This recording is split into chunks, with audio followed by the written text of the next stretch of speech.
Stitches and stuff. My father just died. I was having a real hard time, and just things got out of control.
sorry about the 10-minute delay here. I should tell you, though, that that's going to happen at times. Unfortunately for you, I have probably 1,000 cases on my docket, so this isn't the only case I have, and I have to deal with these other cases occasionally. Turns out we had a fellow who we've been trying to find for the last 6 months who police finally caught up with, so he had to be addressed, and then we had another individual that came in with regard to a trial that was pending. We had to deal with that. Those are done. I try to keep those things for 10 minutes. I try to keep those as brief as I can, but that is going to happen on occasion, I do have to tell you. We'll try to keep that to a minimum, but the problem is I don't know what's going on out there at night. I don't know what's going to happen. The next morning I come in and I find out what I'm doing, so that's pretty much the way it works. Mr. Hilson, you may call your next witness. Thank you, Your Honor. People of the state of Michigan call Dawn Schmidt to the stand.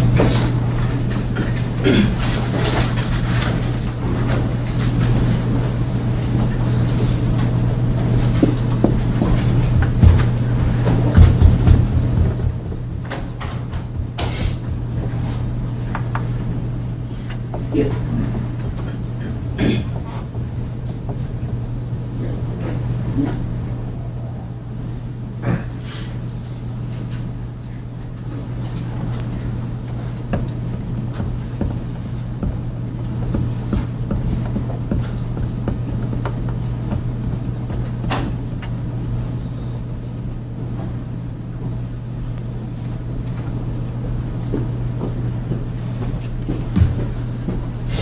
Please raise your right hand. Do you swear that the testimony you're about to give will be the truth, the whole truth, and nothing but the truth, so help you God? I do. Please have a seat. State your name for the record. Dawn Schmidt. Good afternoon, Ms. Schmidt. Good afternoon. Schmidt. Good afternoon. Sorry about that. That's okay. Back in April of 2016, where were you residing? 2400 North Green Creek Road. And I know there's a map, I think, on the monitor in front of you and a big screen behind you. And I think it's marked correctly where your house is. You can tell me otherwise. Is that about accurate? That is accurate, yes. Now, the road which would be south of you is which road? South of me, so that would be River Road. Okay. Yep, West River Road. And you kind of answered the question, that road goes east and west, Mhm. right? Mm-hmm. Is that a yes? Yes, I'm sorry. That's okay. Yes. And I'll be honest with you, I should know this, but if you go all the way west on that road, are you headed toward, what are you headed towards? If you're going west, you're headed towards Lake Michigan. Okay.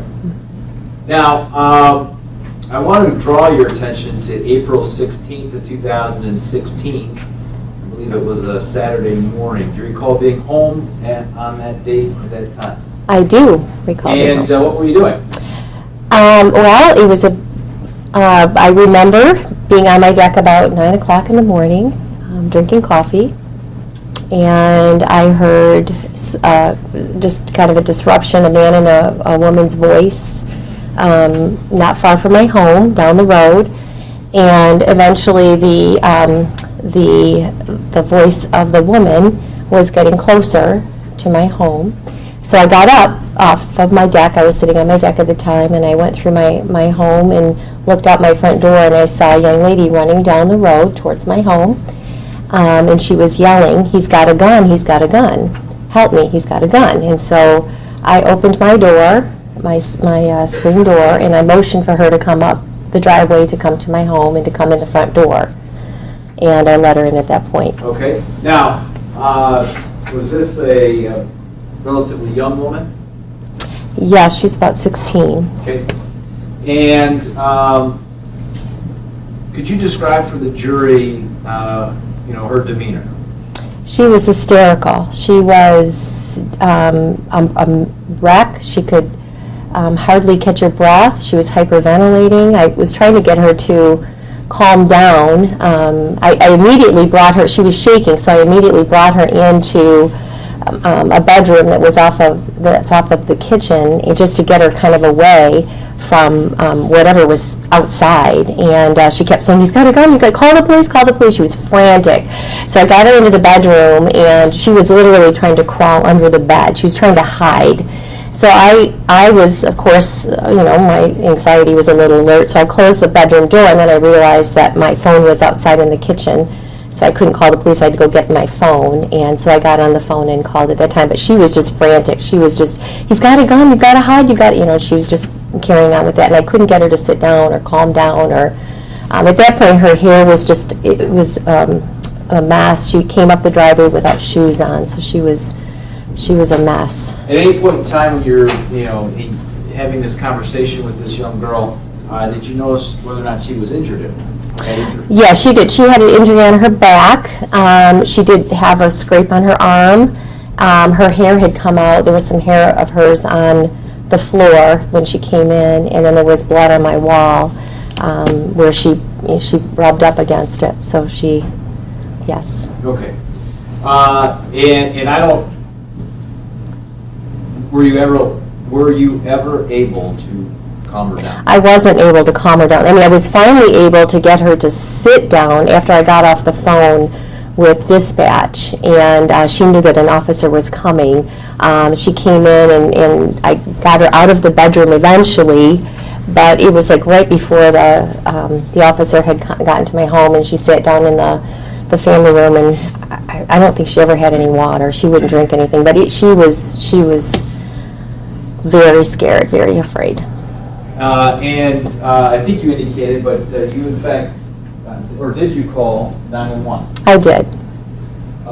Your Honor, just for the record, Mr. Johnson and I are stipulating to People's Exhibit 120H, which is the 911 call associated with Ms. Schmidt's testimony.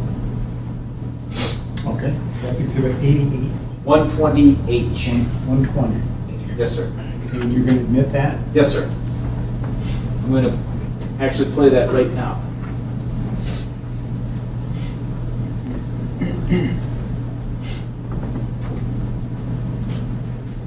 Where's your emergency? It says 2400 North Spring Creek, please come immediately, we have a man. Before I play that any further, is that your voice? That's my voice. Can you hear it okay? Yeah. You Mhm. guys hear that okay?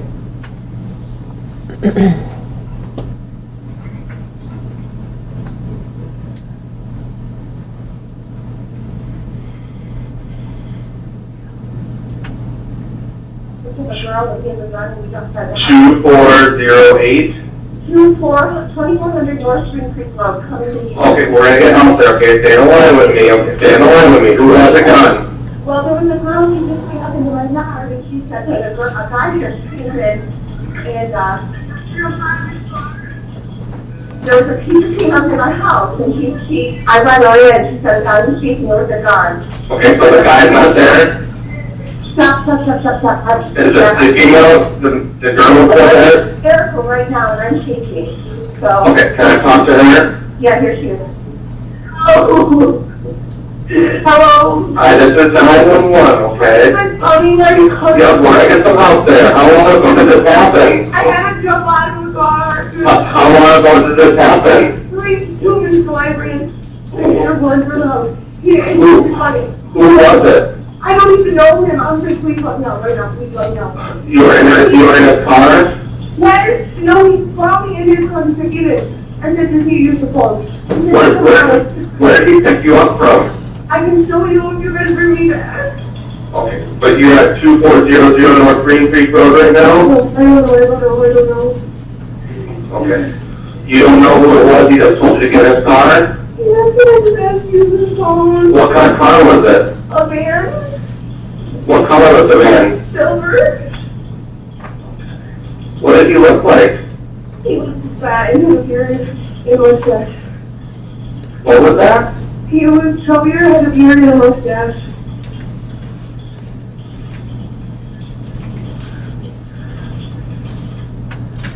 And you don't know where you were when he told you to get in the van? I remember the road. On River? Yes, Were you right by River in Green Creek? yes. What's your name? What was that? I forgot to announce this. This is a redacted version that takes out some personal information, so that's not broadcast.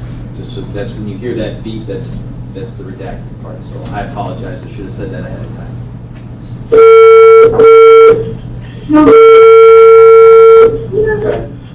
Somebody else in the room is talking to the officers right now, okay? How old are you? I'm 16. You're 16? Yes. Okay, did you actually get in the vehicle? Yes, he always did. So you were in the vehicle and jumped out? Yes. Okay. Alright, can you spell your last name for me? I just am in so much pain. Did she tell you to get in the van when you pulled the gun? No. I could let me out right here because he devises up here because I'm trying to, I need to go live. He devises right here. I said, no, it's not, please let me out. It's a sweetie right Okay, here. well, how did you get in the vehicle? Like he was like coming up, we're on the busy road now, the catch using the boat.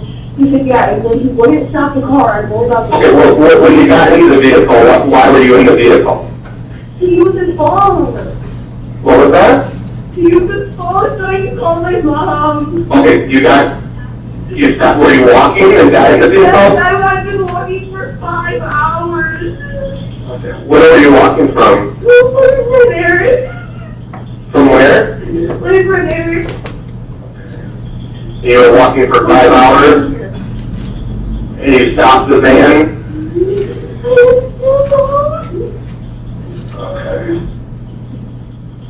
Okay, we do have an officer on the way, okay? I just need to keep asking some questions so we can know what happened. My mom. Okay. What's your last name? When did you pull up the gun? When I start getting out of the car, I don't want to be right here. Okay, so you pulled the gun when you tried to get out? What way did he leave?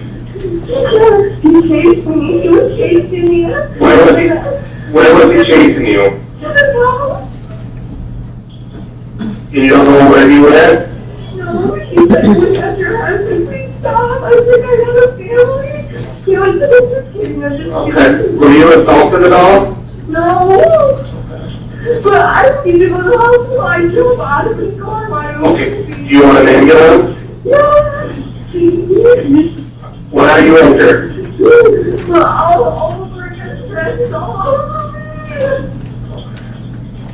Where do you live? And What's your address? What was that? Your phone was breaking up. Okay, you said you wanted an ambulance. I'm going to ask you a couple more questions about that, okay? What, are you bleeding? yes. Is it controlled? Okay, where are you bleeding from? My back, my shoulder, my arm. Okay. Did he give his name at all? It was really creepy, so I was like, let me out. And then he was let me out, so I jumped out as soon as I saw him reach for the gun. Okay. Are you breathing okay for yourself? Yes, but I've been walking for a really, really long time, and earlier I was so lightheaded, I thought I was going to faint. Okay. How long ago until you saw the person that pulled the gun? Oh, I was looking right here. What was that? As soon as she called you guys, It was right when she called us? yeah, Okay. And so you last saw him in this area? yeah, Okay. What color shirt was he wearing? I don't know.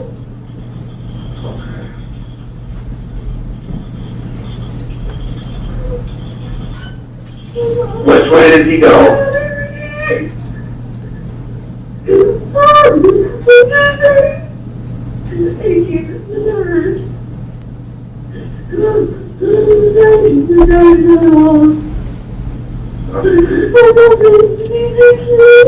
We're out there, okay? Coming that way, okay? Can you spell your last name for me?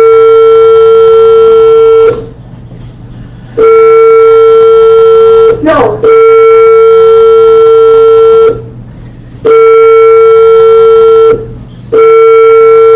Okay. What's your mom's name? phone numbers.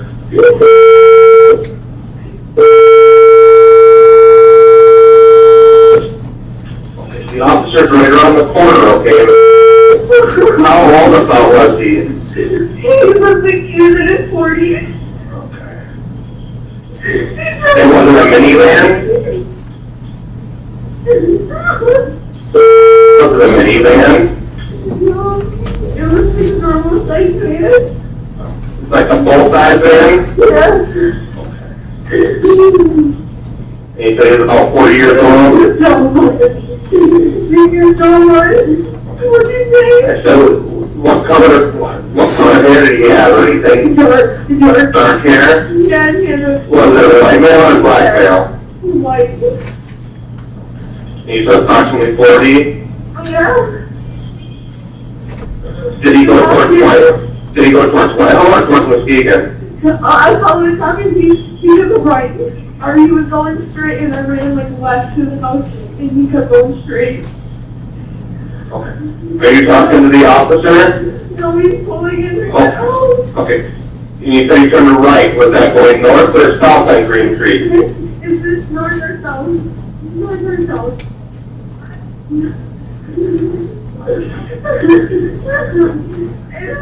And he's going, it's going that way, is it north or south?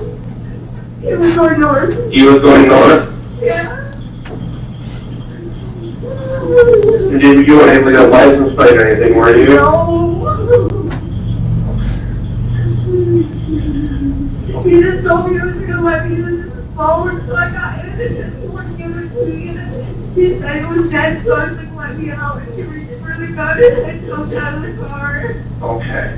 Was it a long gun or a short gun? It was fake, but it had orange at the tip of it. So it was a fake gun? It was okay. What color was the gun? It was black. Are you talking to the officer? Yes. Okay, go ahead and talk to the officer. Okay? Yep, bye-bye. Instead of the 911 call that you can remember, Yes. and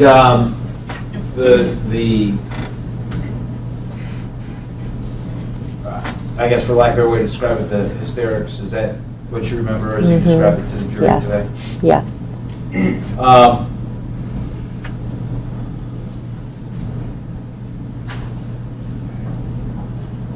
Give me 1 second here, miss.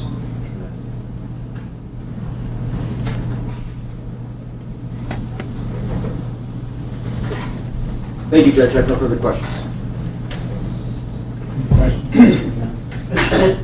That's a fairly rural area. Where is which way do you go to Myers or a gas station or a strip mall or anything along those lines? Pharmacy? You're going to head east on River, so, yeah, and it's at the corner of, If you turn oh, around. I'm sorry. I'm yeah. terrible, Judge. If you turn around on the map, so it's You go that way. Okay, back that thank way. you. Mhm. Okay, thank you. I have no further questions. Okay, thank you, Ms. Schmidt. You Okay. stand down. Okay. Next witness, please. Thank you, Judge.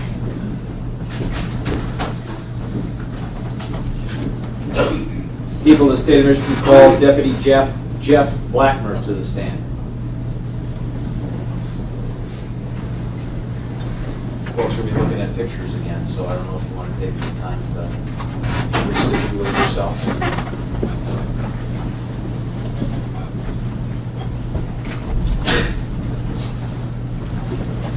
Please raise your right hand. Do you swear that the testimony you're about to give will be the truth, the whole truth, and nothing but the truth, so help you God? I do. Please have a seat, state your name for the record.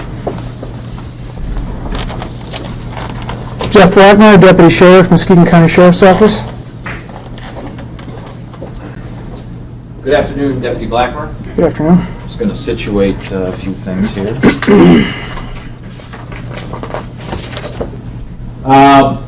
Always start off with how long, or what department do you work with? And maybe you said that already.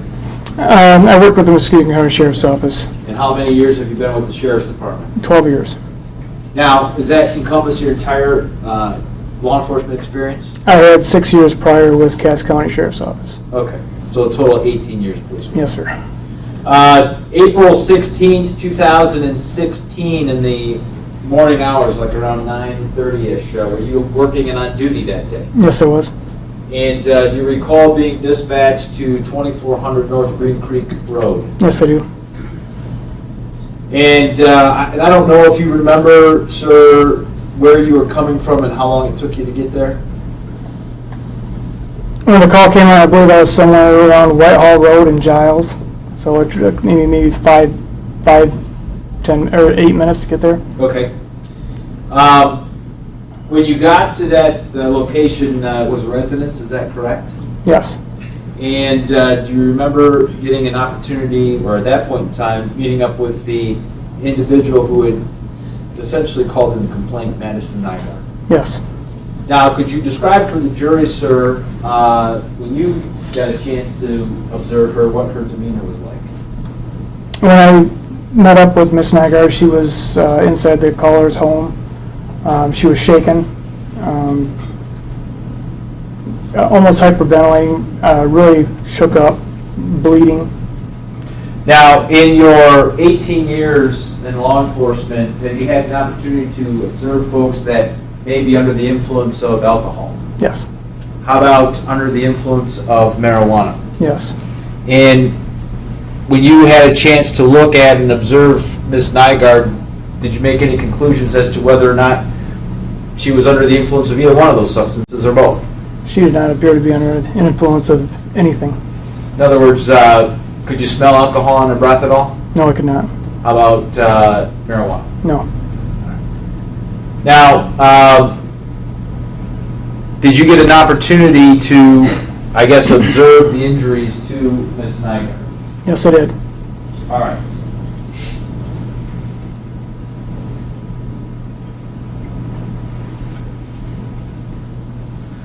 Starting with People's Exhibit, or Proposed Exhibit 3, was this one of the injuries that you observed on Ms. Nygaard? Yes, it was. And again, is that a kind of a fair and accurate representation of how that injury looked on that particular day? Yes, it was. Similarly, People's Proposed Exhibit number 4, was that an injury that you had observed on Ms. Nygaard? Yes, sir. And again, fair and accurate portrayal, I guess, of how that injury looked on that particular day. Yes, sir. Okay? People's Exhibit 5, proposed, I should say, exhibit. Does that look like injury that you observed on Ms. Nygaard? Yes, it was. And again, is that a fair portrayal of how that injury looked on that particular day? Yes, sir. Finally, People's Proposed Exhibits 6 and 7, unfortunately, are the same photograph. But again, does that look like a fair and accurate representation of the injury, or an injury you observed on Ms. Nygaard? Yes, it is. Your Honor, I move for the admission of People's 3, 4, 5, 6, and 7. No objection, Your Honor. Received. Let me just make a quick note of that.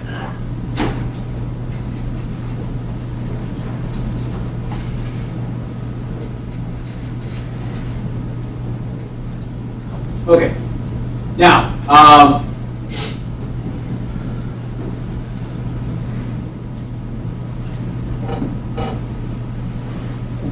was she able to, and when I say she, Ms. Nygaard, was she able to give you kind of an account or a description of what happened to her? Yes, she did. And based off of that account, were you able to then determine, or did you determine where that whole event may have happened? Yes, I did. And where'd you go? After ProMed had taken her to the hospital, I went to the end of the driveway, turned right, which is north onto Green Creek Road, and I went maybe 50 yards, and I located a pair of shoes that she had been wearing, because she had described that when she tumbled alongside the road, she came out of her shoes. Showing you what's marked as People's Exhibit, or Proposed Exhibit 9. Does that look familiar, sir? Yes, it does. And in fact, is this a photograph that you took? Yes, it is. And I think it depicts the shoes that you described. Yes. What else, what other observations of this scene did you make?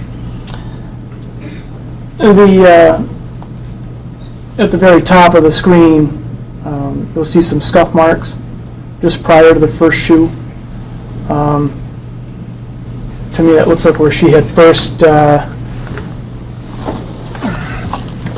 this right here is where she had first hit when she first fell out of the vehicle. And then both these shoes here. Okay. Showing you what's marked as People's Exhibit 10. What are we looking at in this photograph? Same thing. Just a close-up view of this? Just a closer view, yeah. This is probably one of the deeper, heavier marks that was made in the gravel. All right. People's Exhibit 11. What are we looking at in this photograph?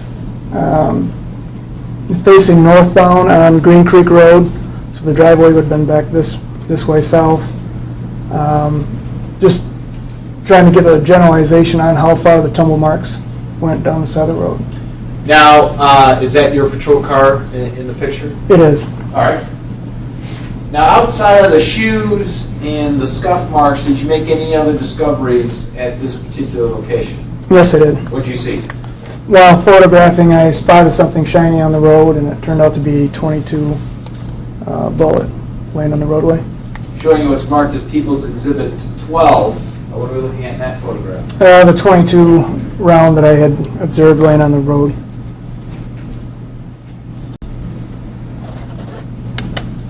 And, I mean, just for, I mean, how did you know it was a 22? Just years of being around guns. I just knew it was a .22 round. Okay. Were you aware, or did you make notice of the manufacturer of that 22 round? That's a CCI .22 caliber long rifle.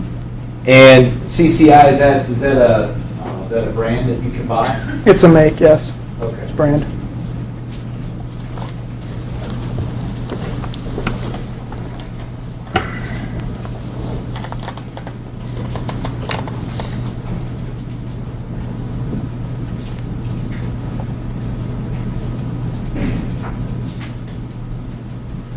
Deputy Blackmer, I'm going to hand you what's been marked as People's Exhibit 121H.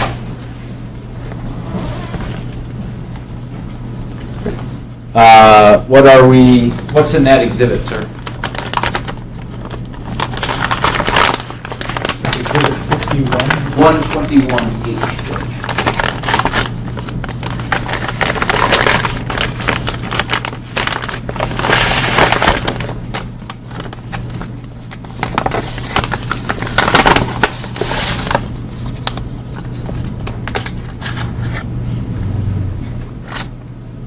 This is the .22 round that I picked up off the roadway, and this is the evidence envelope that I placed it in just prior to putting it in the evidence locker. Okay.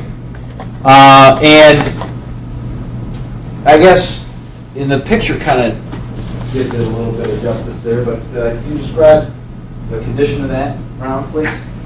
Well, it's been damaged. It's been what I assume has been run over by a vehicle. The roadway area that we're talking about, what type of roadway is it? It's a rough surface roadway. I'm sure you've seen before where crushed gravel has been put on the roadway and you run over it until it gets packed and hardened. That's the type of road surface that was on there.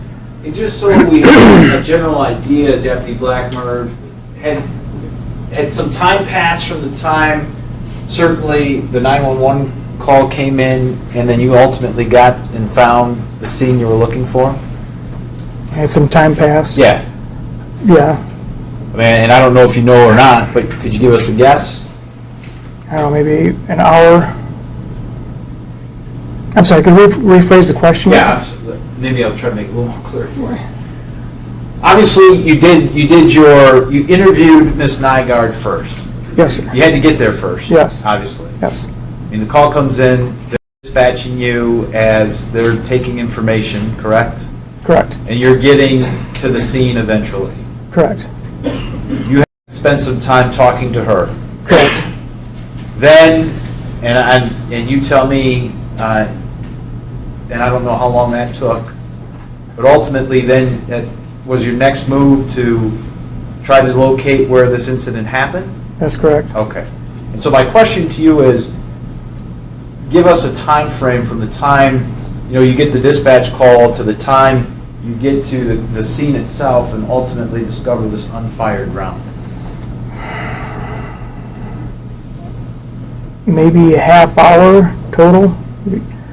When I arrived on scene, it wasn't long after that ProMed had shown up, and then when they had taken her, I went to the scene and located that, and then called the detective bureau. All right.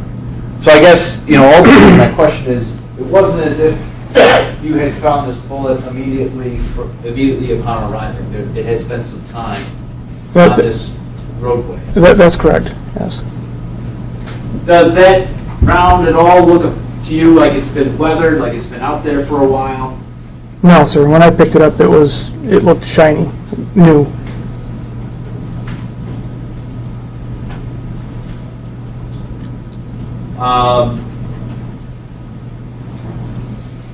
Ultimately, Deputy Blackmer, did this get turned over to detective? Yes, it did. Okay. And that was Detective Matt Schultz? Yes, sir. Did, outside of what you've just described for us, did you have anything else, I guess, as part of this investigation? No, sir. Your Honor, I would move for the admission of Peoples 9, 10, 11, and 12, which are the photographs. No objection, Your Honor. Received. And the admission of Exhibit 121H, the round that Deputy Blackmer recovered from the scene. No objection, Your Honor. All right, received.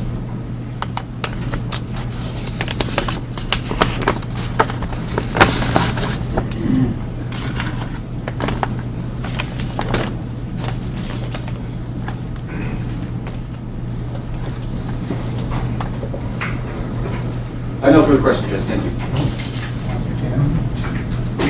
Deputy Blackmer, good afternoon. Good afternoon, sir. Do you remember testifying in these matters back in, ancient times, the preliminary examination? Yes, sir. Okay.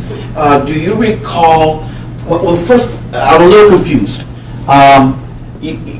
When we first started discussing that object there, the bullet in the photograph, I thought you said it had some wear on it, but then at the end I thought you said it looked shiny and new.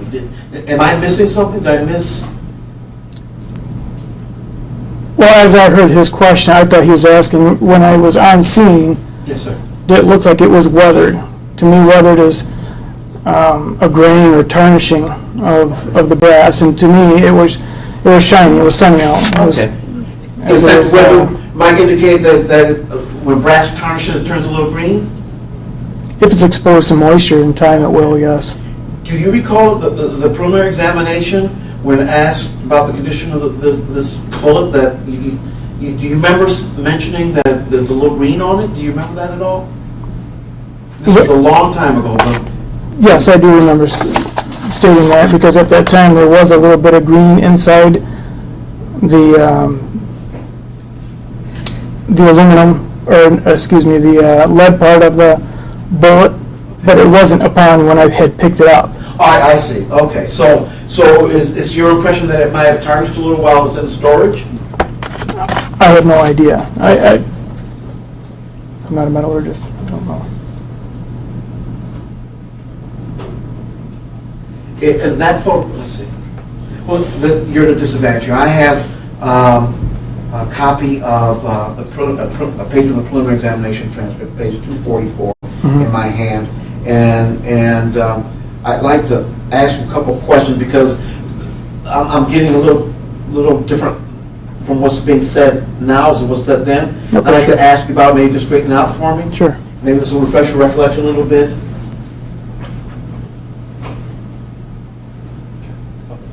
Can I approach you, Honor? You may. All right.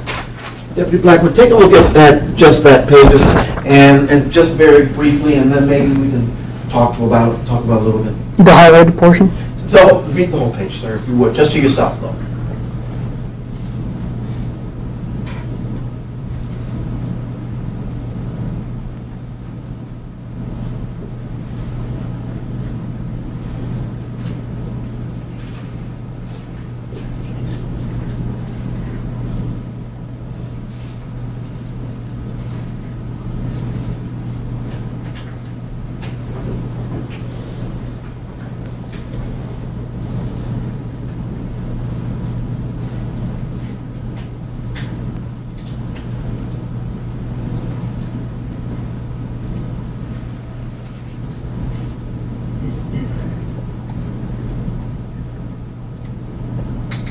Okay. Okay.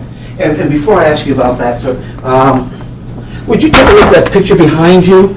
And let me confess, I have no firearms experience at all. So, but when I look at that picture, the bullet in the picture looks a little chewed, a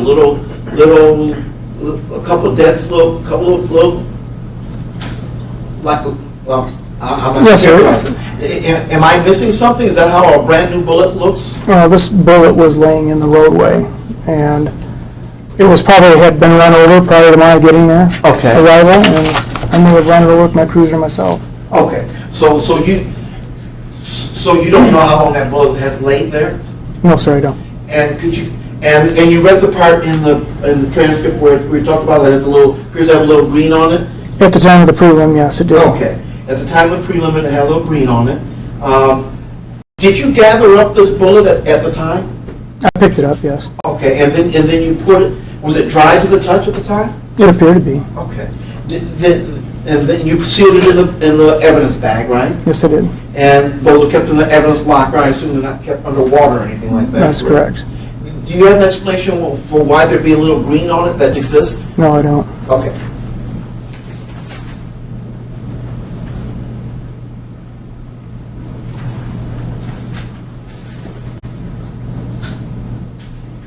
And one more thing, Deputy.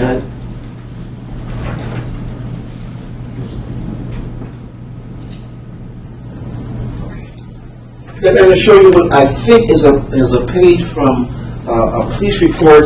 And am I accurate, if you recognize it, am I accurate in assuming that's a list of materials that you recover from the scene? It looks like there was a... That's not you? That's not me, officer? yeah. Okay. Thank you. I don't have any further questions. Thank you. Thank you, Deputy Black. You stand up. I just have one follow-up, Judge. One follow-up. Mr. Johnson, just for your information knowledge, I'm going to go a couple pages up, 241 of that same transcript.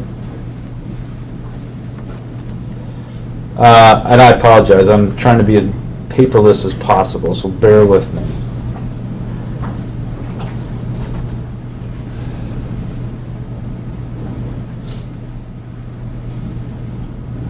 Along similar lines of questioning, prior to that,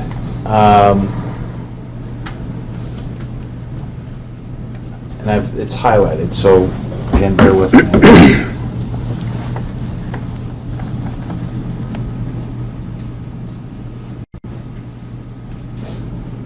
Okay,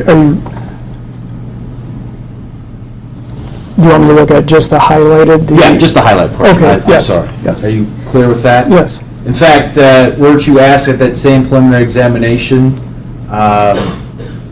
whether or not that bullet had been out for a while, and your response was what? It looked new to me.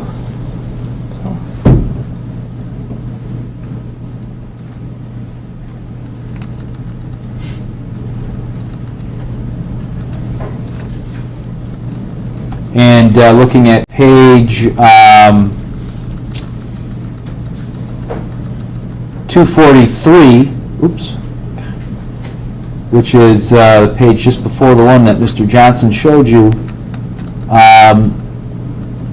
in the highlighted portion there, you were asked the question whether or not that bullet appeared to have been out for a while, correct? That's correct. And your response was what? The bullet did not appear to be outside for a while. And it's not tarnished. And it's, read the whole answer.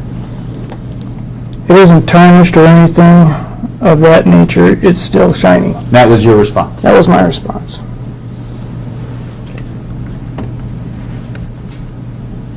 Thank you, Deputy Blackburn. Yep. Okay, please stand down. Thanks, sir. Next up. Thank you, Your Honor. The people of the state of Michigan call Detective Matt Schultz to the stand.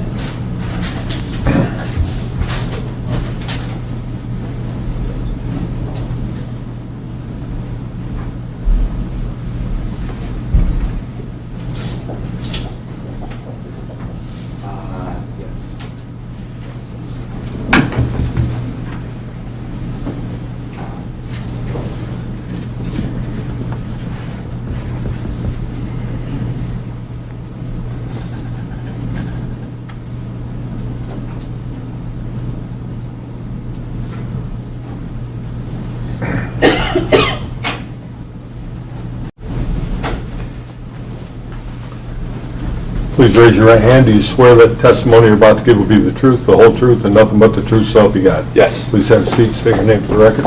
Matt Schultz.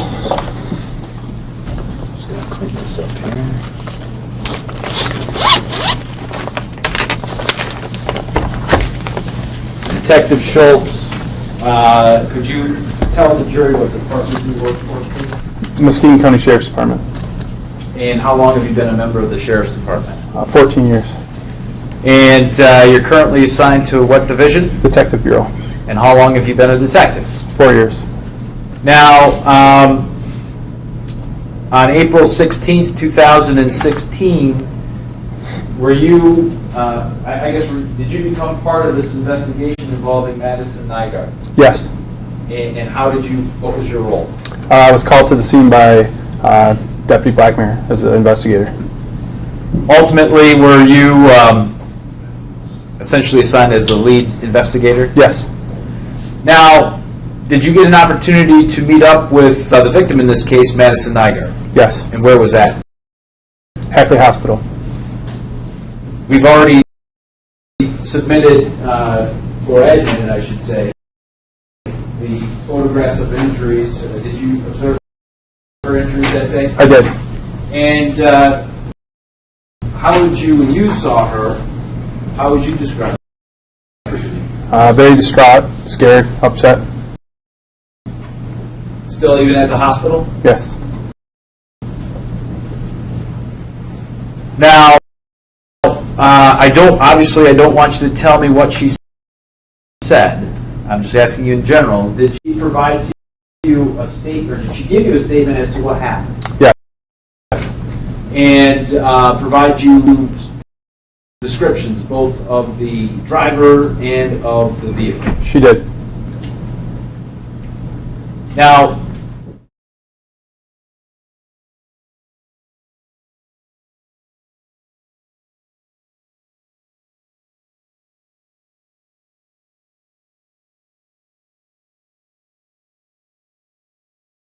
of speed. So, yes. And is that different than actually at a dead standstill? I don't know. Well, you understand what I'm saying? Vehicle being stopped versus vehicle being moved? Yes, correct, yes. Okay. Sorry. Asked a bad question, I apologize. Now, in your walkthrough of the scene, did you discover anything else? Yes. What was that, sir? On the second, this was my second time out to the scene. All right. It was determined there was another live .22 CCI round found in the roadway. Okay. Now,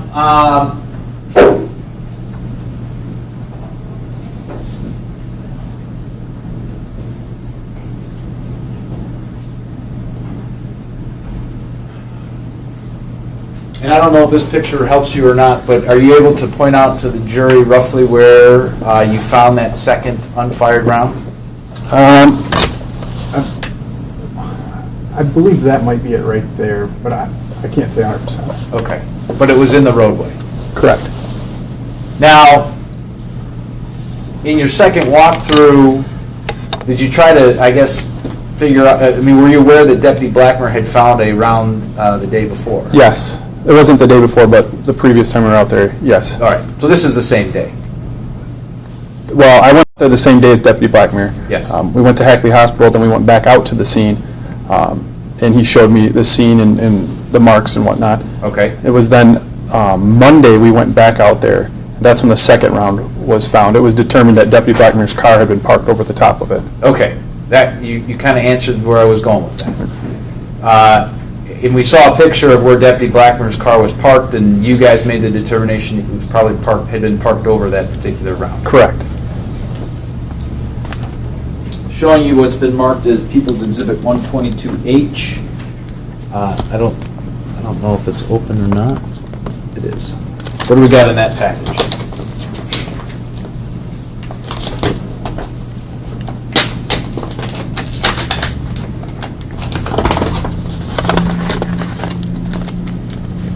It's the .22 round that was in the road on that day. All right. Now, can you describe for the jury the condition of it as you found it, and whether or not it's similar to the way you see it today? It is similar to when I found it, and you can tell where it's bent and there's some scuffing and whatnot. Okay. Now, I know you indicated in your answer, one of your previous answers, that you guys or the team made a determination that it was run over by a vehicle. Is that how the condition appears to you, or does it appear that it was put in that condition some other way? It does appear that it was ran over by a vehicle. Does that, when you found it on that particular day, and as you see it now, did it appear at all to you that it had been out there for a while? In other words, it had been subject to the weather conditions? No, it looked like it was pretty fresh. Okay. It hadn't been there for years or months. Okay. And I think you said this, but you were able to determine the caliber, Yes, which was, it's a .22 caliber. and were you able to determine the brand? Yes, CCI. Okay. Now, let's talk about how your investigation involving the silver van. In your conversations with Ms. Nygaard, were you given kind of an overall description of what this van looks like? I was. And as a result, Detective Schultz, how did you take that kind of description she gave and work that angle of this case? Well, with that description, I went into our local police computer, old reports, and I pulled up those kind of minivans, silver caravan. Began checking the area, people that lived in the area out there where this happened, the River Road area, that may have this van, went through registered sex offenders and things in that nature. Okay. And from that preliminary review, did you come up with any viable or potential suspects or vans? No, sir. Okay. What did you do next? I began checking the area out there, different routes that the subject might have taken after the incident, and I was able to locate security cameras. Okay. Now, this area in Muskegon County is relatively rural, is that right? Correct. And where exactly did you find security cameras to look at? On Weber Road at the Blueberry Farm, there was security cameras. Weber Okay. Road and River Road. And did you make contact with the owner? I did. And did that person allow you to view his camera system? He did. Now, we're going to play that here in just a second, Detective Schultz, but could you describe for the jury, prior to that, where these cameras were and what you can see? So the building is would be the west side of Weber Road, and there's two cameras out on the building. There's one that kind of covers, it's a circle drive that pulls into this business, and the cameras cover the south drive and the north drive. So there's essentially two entrances. Correct. There's more cameras on the building, but there's two cameras that cover the road, Weber Road, and then the entrances. Okay.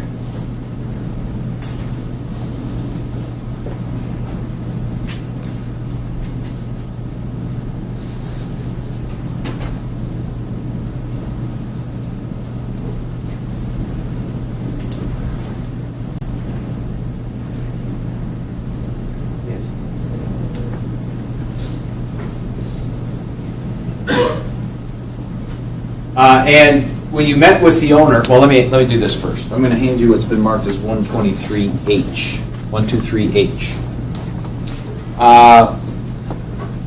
What is that, sir? This is the CD that we were able to take off of the security cameras. Now, did you get an opportunity to view the cameras themselves before you had it downloaded? Yes. Okay.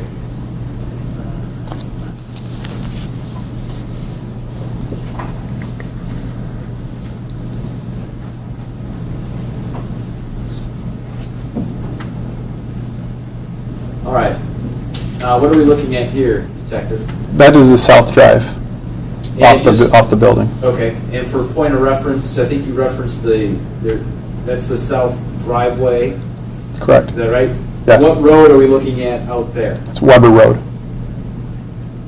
Is this all off Exhibit 123? Yes, sir. Oh, okay. I thought it was a video, it's still shots. No, it's a video picture. Okay.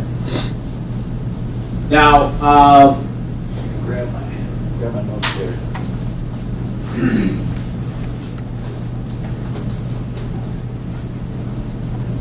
in your viewing of the video, and this is the south, well, I guess it doesn't matter, south or north, but approximately what time on the counter did you end up seeing a potential van? I believe it was 9:18. All right.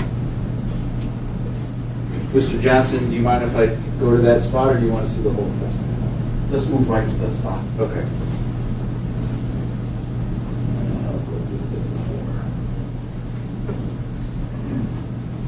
I'm going to start the video at 9:12.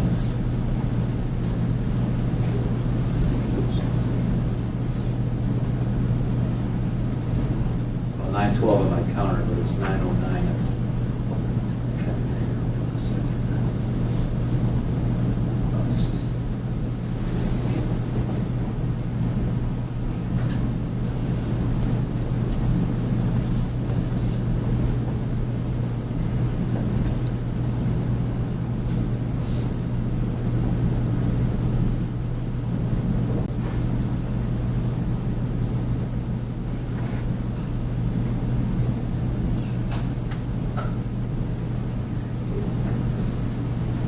So I've started it at 9:16:45. That's the property owner driving through there right now. Okay.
Paused it at 9:18:14.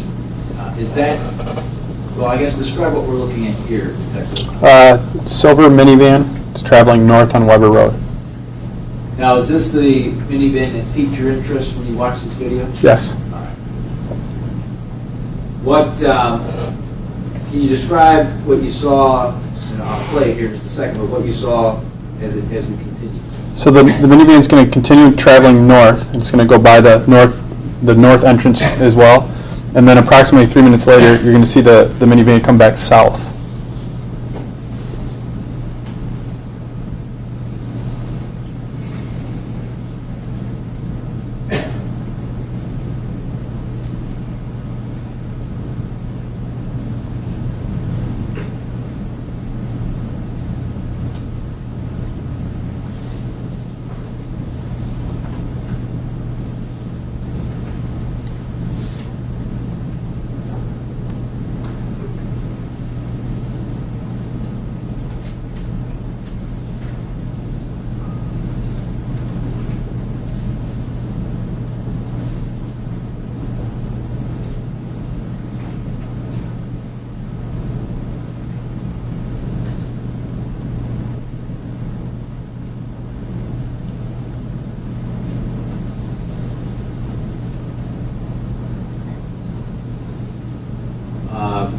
Just for the record, it's 9:22:03 on the counter on the video. Again, this vehicle pulling in, is this the same vehicle you believe you saw going northbound? Yes. Okay.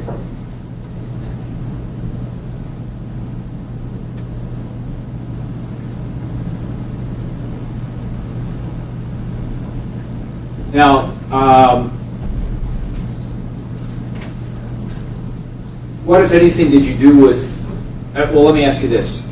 From the video, did you take some still images? Yes. And why did you do that? Well, first we were trying to see if we could identify maybe a suspect inside it, because there's, you can, when it gets going, you can kind of see a little bit. And then also the license plate, we were going to try and see if there's a way to identify the license plate. And then also the different features of the van to figure out exactly what kind of van we had. And what particular features were you interested in? Well, after watching it several times, you can see there's a Dodge emblem.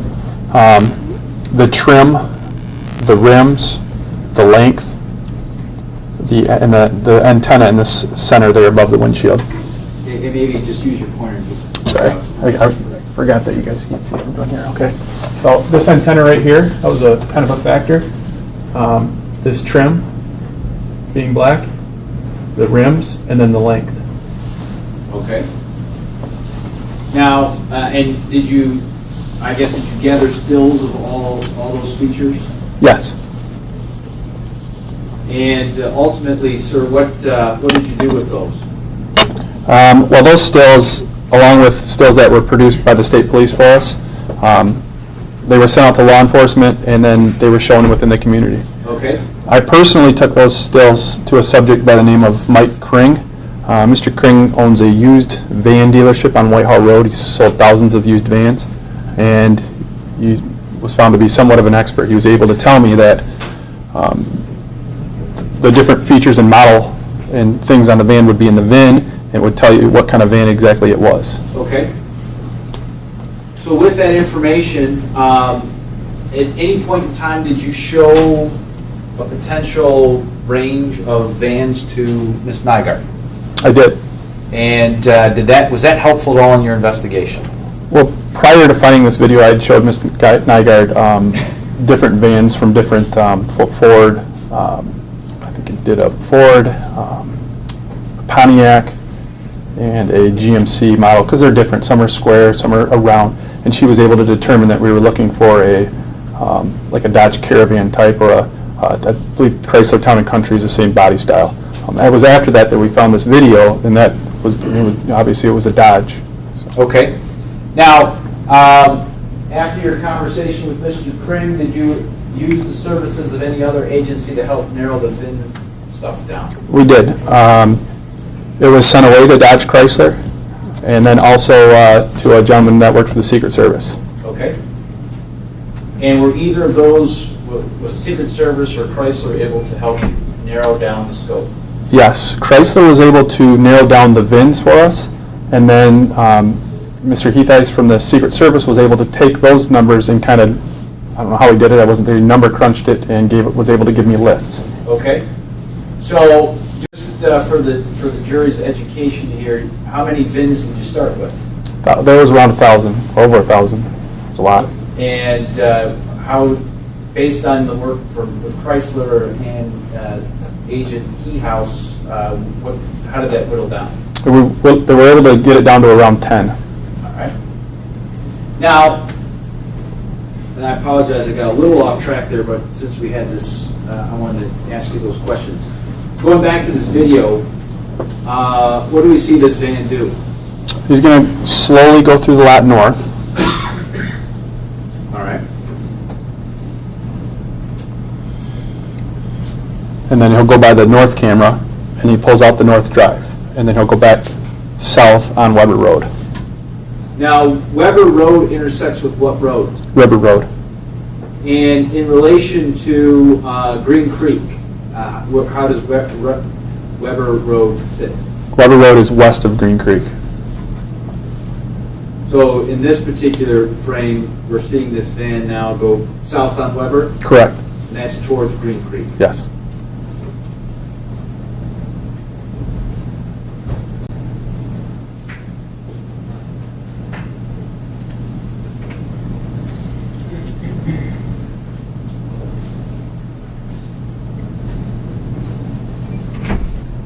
This particular image is what? That's of the north drive.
Again, this is stopped at 9:18:17 on the video.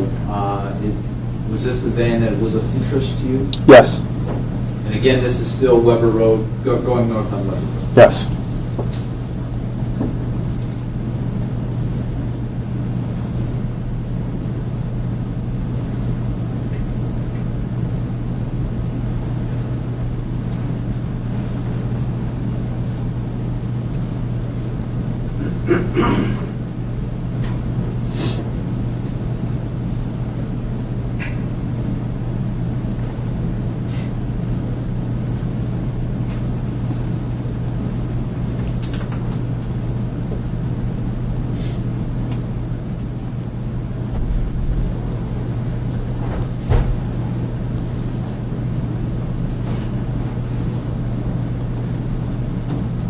This is stopped at 9:21:57. Same van? Yes, Again, now in what direction? south.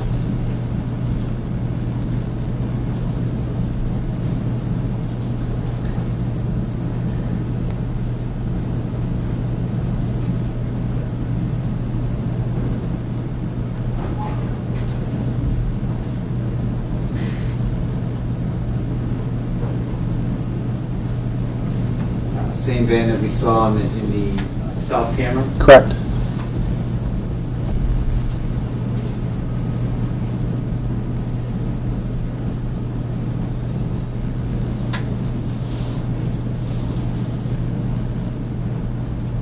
Now, from detective, from this driveway, from the north drive, do you know or have an idea of approximately how far Green Creek, or not Green Creek, excuse me, but River Road is? I would estimate possibly 2 football fields, 150, 200 yards-ish. And can you see from that, I guess from that vantage point, can you see River Road? Yes. And again, for the record, I stopped it at 9:22:27.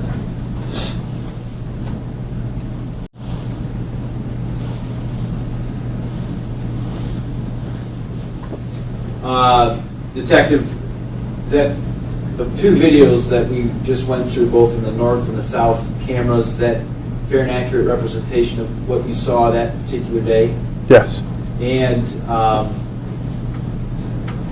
is that how you remember doing it on that particular day? Yep, it is. Okay. Now, is it safe to say did you, let me ask you this way, did you view these videos on 4/16/16? Yes, I did. Okay. And did it take from that time? I'm sorry, I misunderstood your question. On 4/16, I did not review them that Okay. day. It was, Recall when you came in contact with the Blueberry Farm and, I'd have to check my notes. all right. Is it sometime after Correct, yep, the 16th of April? it is. And the only reason why I ask you that question, Detective, is just to put into some context the amount of time that's passing as you're trying to investigate this. Yes, I mean, obviously, you didn't make all these developments within a 24-hour period. no, sir. Do you recall approximately, from, obviously, you took the complaint on the 16th of April, is that correct? Yes, And if I understood your testimony ahead of time, you found that unfired bullet on the 16th of April. Or, I'm sorry, you said the Monday after. correct. I'm sorry. Yes. That's my bad. The Monday after, so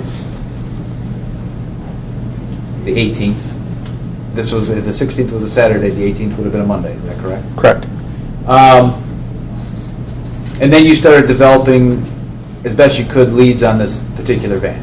Correct. Now, during that time frame between, well, I'll strike that. Okay. At some point in time, I think you indicated on your direct testimony that you narrowed down to about 11 vehicles. Around there. Around there. One of those 11 turned out to be Jeff Willis. Correct. And he was part of that list because why? Because he owned, I believe it was a 2006 Dodge Caravan. And did that fit within the year range that you were supposed to be looking for? It did. Based off of what? Based off the VIN and the features on the van.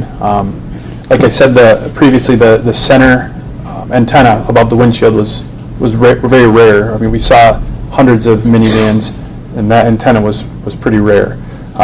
Mr. Willis's van had that antenna, so that was a big indicator for us. Okay. There was also after MSP, Michigan State Police, they were able to blow up the video and make still pictures. There was also a rust area on the rear of the van that stuck out that we also found on Mr. Willis's minivan.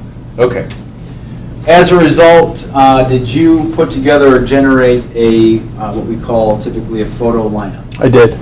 And did you present that to Ms. Nygaard? I did. I presented it. It was put together by another detective. Fair enough.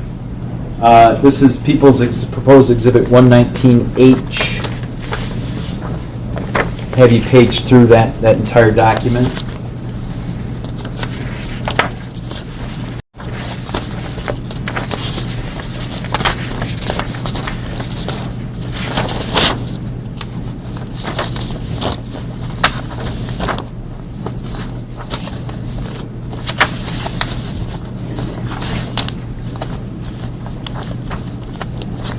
Does that appear to be the photo lineup that was put together for you that you presented to Ms. Nygaard? Yes. And was she able to pick out for you the person that had abducted her? She was. And were you able to associate a name with that picture? Yes. She picked out number 3, which was Jeffrey Willis. So he was picture number 3? Correct. And did you observe her both print and sign her name? Yes. Is there anything different about this particular exhibit that is different than how you originally presented it to her? No.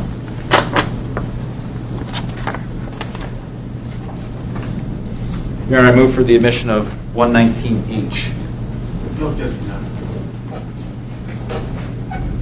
That's the lineup? Photo lineup, yes, sir. All right, what we received?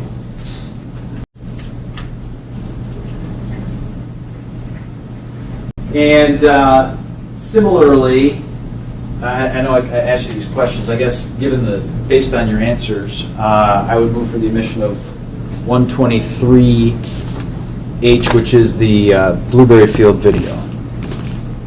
No objection, Your Honor. Received? And also, Detective Schultz, the condition that you found this unfired round, anything different than when you first found it? No, sir. I would move for the admission of 122H, which is the second unfired .22 caliber. No objection, Your Honor. Received?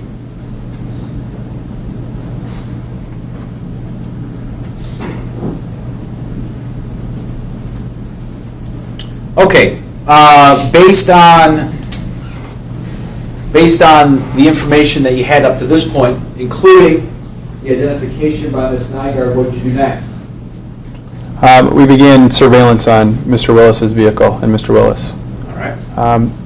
Ms. Nygaard was also able to give some details of the inside of the van.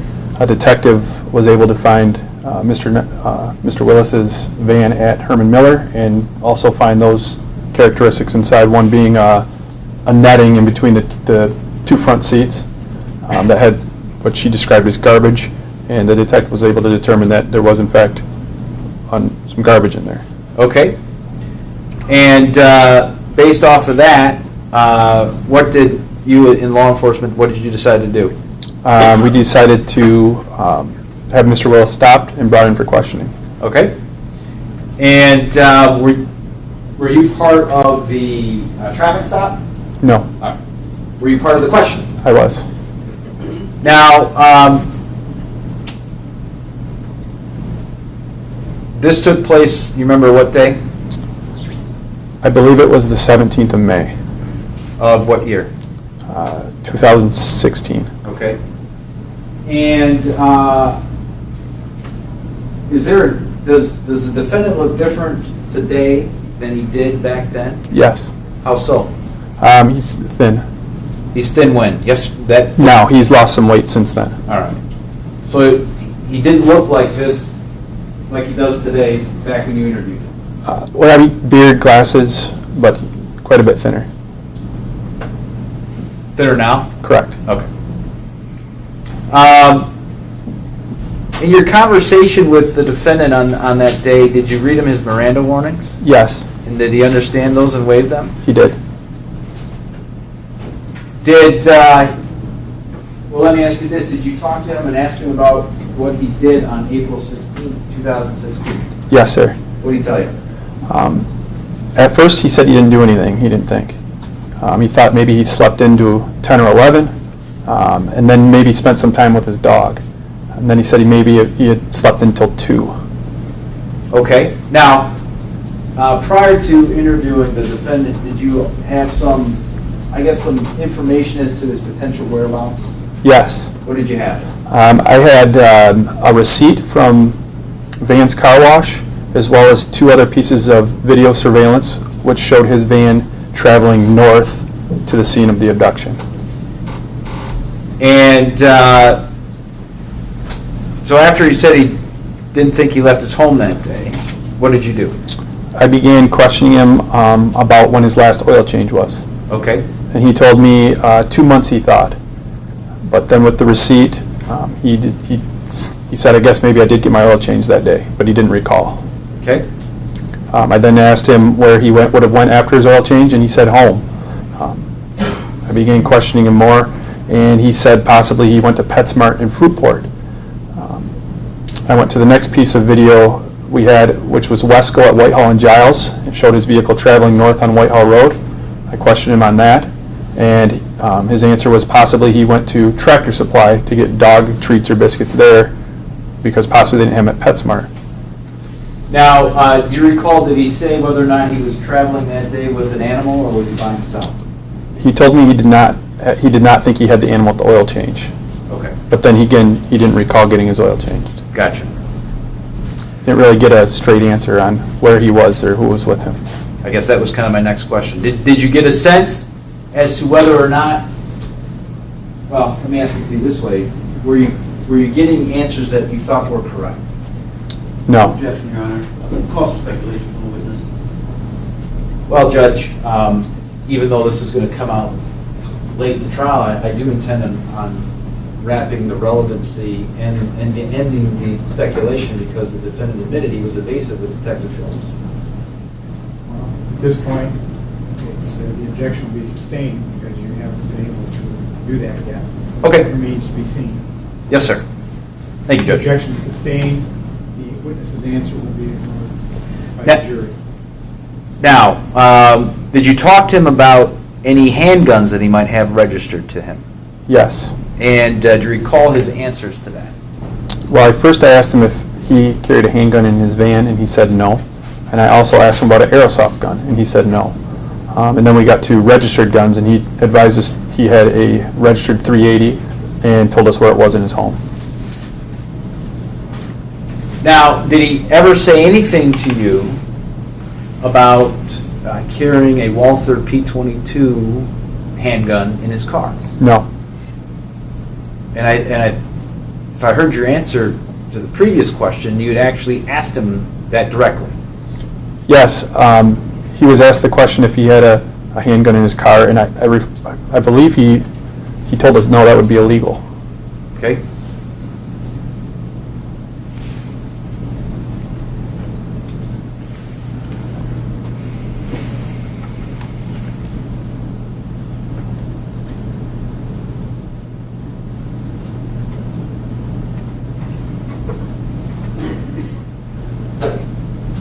I've got one more question, well, actually just a couple of follow-ups here and one last question.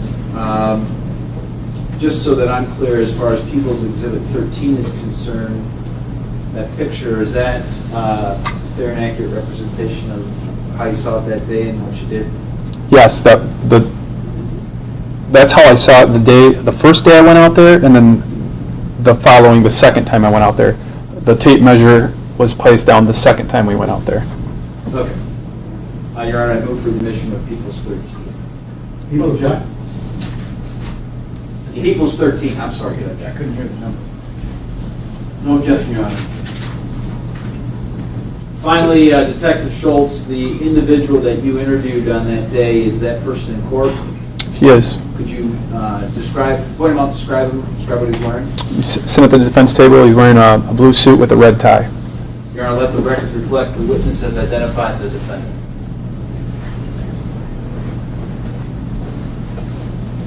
I'm sorry, I was. No, that's okay. That's all right. I was just asking the record to reflect that the witness has identified the defendant. Well, I heard his description. I have no further questions of Detective Schultz.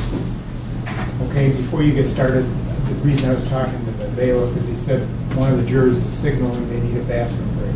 So we're going to take a bathroom break. It's not a 10-minute break.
Put the statement there.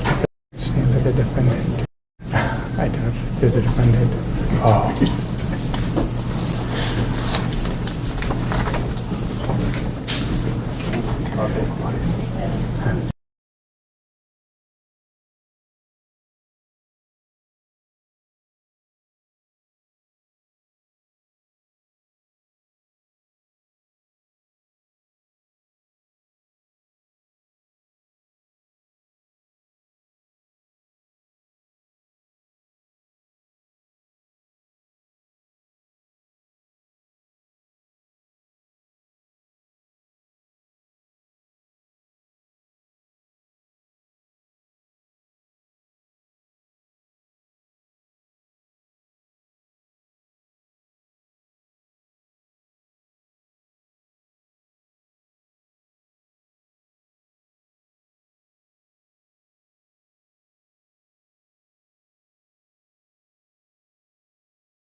Please be seated. Okay, you may go back and run. What was your name? Cross-examine. Thank you, Your Honor. Good afternoon, Detective. Good afternoon. Okay, let's go back to when you first started this thing.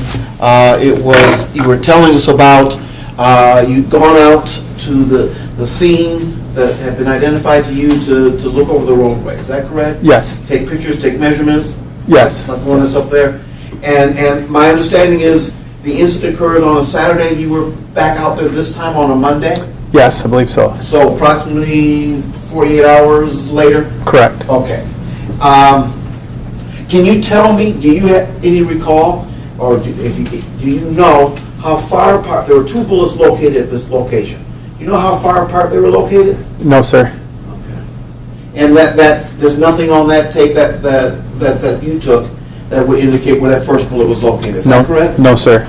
Now, you also testified that it is your deduction that the second bullet would have been under the cruiser of the first officer on the scene. Is that correct? I believe so, sir. Okay. Now, that's a deduction, though, correct? You don't have any Yes. specific method to show this was under the tire or anything like that? Correct. When I was called out, I responded right to Hackley. I didn't go to the scene. The initial scene on the 16th was already, they were already gone. They'd already done their stuff. Okay. I went to Hackley and met them, and then I went back out and to the scene. Okay. So, all right.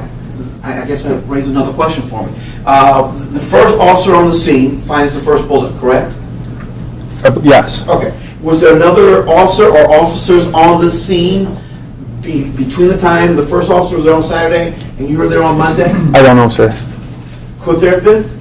Might there have been other officers out there looking around? Not that I know of. Okay. And tell me how this type of canvas works. What areas were you looking at when you went out there? When we went back out there after Hackley Hospital, we began walking the sides of the road just to see if maybe something had been thrown in the ditch or, check the area there. We walked the road down and the road back. Okay, the same side of the road? I believe I walked one side and Detective Levine walked the other, and we went down and back. Okay. When you say down and back, how far are we talking about? How far a walk are you guys taking? I didn't measure it. We went quite a ways. We didn't go all the way down to McMillan, but we went quite a ways down. Okay. You said, well, give me a guesstimate. I know you didn't measure it, but how far down and back did you guys go? 300 yards possibly. Okay. So approximately 300, maybe outside 400 yards in both directions? Yes, sir. Okay. So this wasn't a canvas where you walked the entire length of this road and the entire length the other way to see if these types of bullets were common in that area, correct? Correct. We did not see anything else when we walked the road. Okay. So those 300 yards both ways, you found two bullets, correct? Well, Deputy Blackmere found the first one, and then the second one was located later, and it was where Deputy Blackmere had parked his cruiser when we went out after it being at Hackley Hospital. All right. You mentioned that you've been in this business for law enforcement for 14 years? Yes, sir. And in that time, I assume you've had ammunition placed into evidence, into property rooms, that sort of thing? Yes, sir. Okay. Can you describe to the jury what happens when you grab evidence and you put it in the property room? Normally, it would be photographed, and then it would be preserved. We would wear gloves, and it would be preserved for prints. Okay. And in the case of ammunition, do you put it away, if it's wet, do you put it away wet, or if it's dry, you just leave it as it is, or what's done with it? I pick it up and I would put it into an envelope, Okay. as it is. On this day that I picked up this round, it was beginning to rain, so we were trying to get going and get it up. Right. But if you picked it up, say, on a beautiful dry day like today, if you picked it up, you wouldn't have added water to it when you put it into the evidence room, correct? No, sir, it would have been preserved for All right. DNA and prints. Once it goes into, in your experience, Detective, once you put a piece of ammunition that goes into the evidence room dry in a sealed plastic bag like you've done, have you known it to corrode while in the evidence room? I don't know. Has it ever happened to you that you can recall? Not that I can recall. The bullet that you found here, do you check that one has some stuffing on it, I think is what you recall? Yes, sir. And it looks, if that's in fact the bullet that you found, it looks to be a bit in the roadway? Yes. And there's traffic up and down that road? Yes. And it would, and you mentioned that it didn't look like it's been there for months and years, but you don't have any scientific method to determine how long that particular bullet had been in that location? No, sir. All right.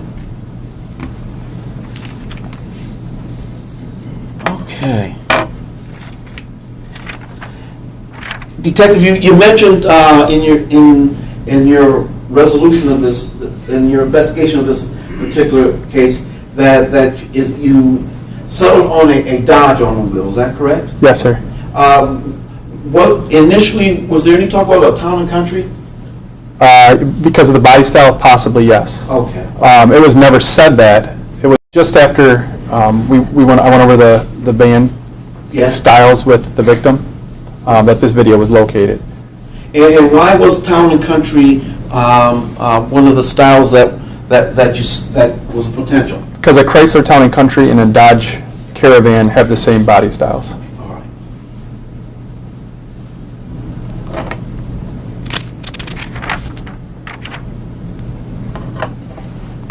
One moment, please. I tried to show this to the last detective, but I think you may be the person I want to see this. It's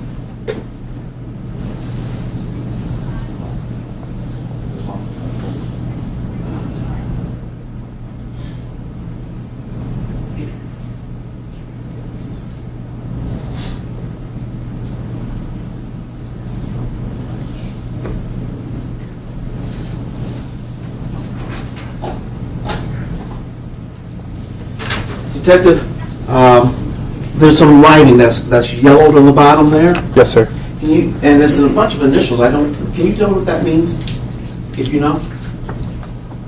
Well, the TOT means turned over to, so that would have been turned over to myself.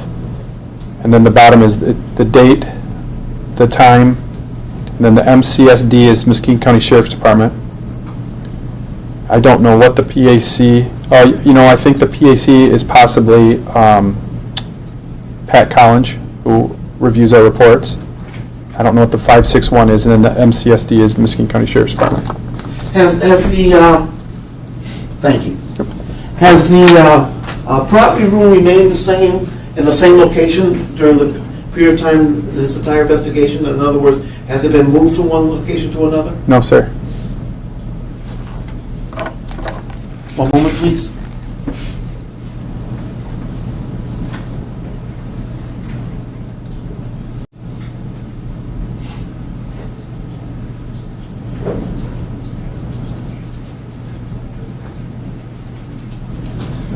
That Town and Country thing's come up. Were you on one or two task force in this particular matter?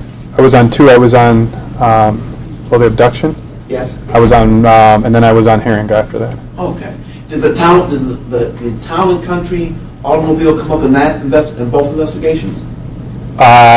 No. When I was involved in the Herring investigation, we knew what minivan it was. We knew it was a Dodge Caravan.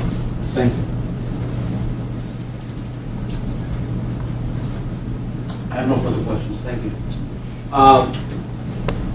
Just so I'm clear, if you know or not, Detective Schultz, the two unfired rounds, one discovered by Deputy Blackmer, one discovered by you, were they the same brand? Yes, sir. That CCI brand? Yes. Both long rifle .22 caliber? Correct. Thank you. Nothing else, Judge. All right, thank you, Detective Schultz. You may stand down and you may call your next witness. Thank you, Judge. The people of the state of Michigan, just make sure I got the right one here. Call Detective Sergeant Tom Flowers.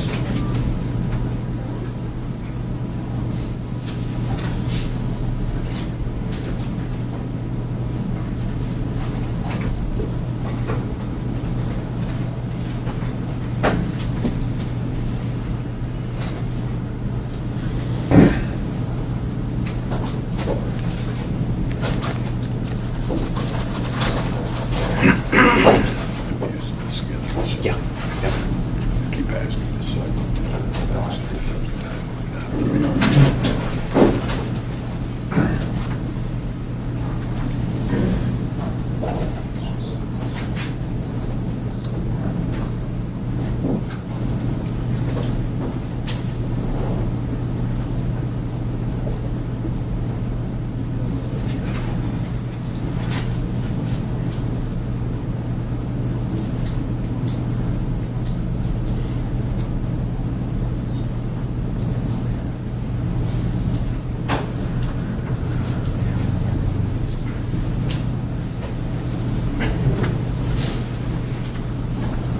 Please raise your right hand.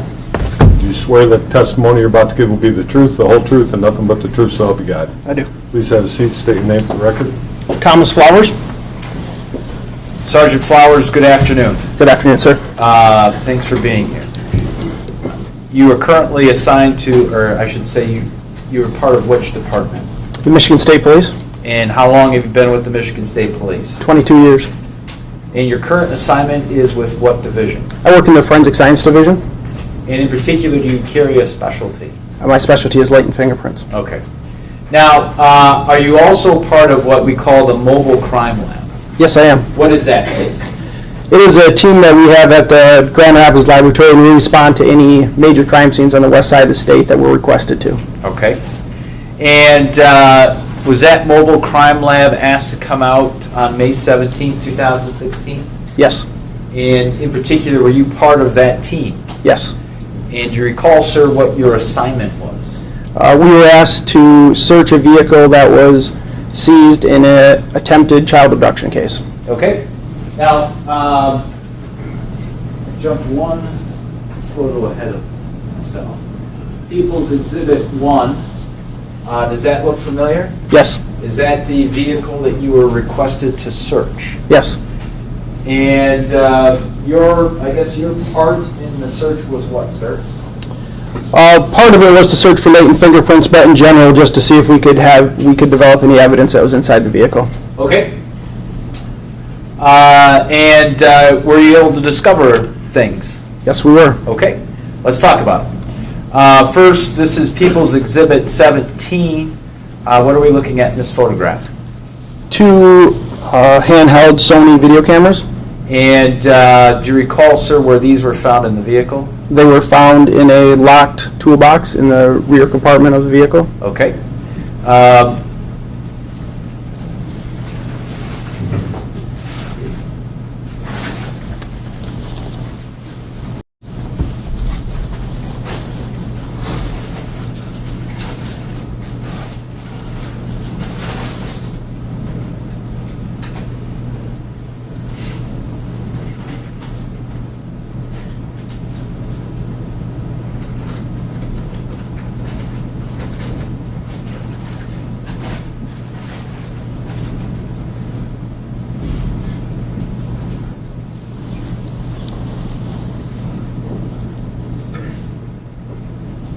Hand you has been marked as People's Exhibit 124H and 125H.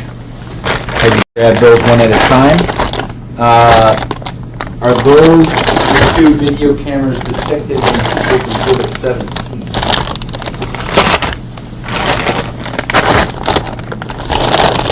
Yes, they appear to be.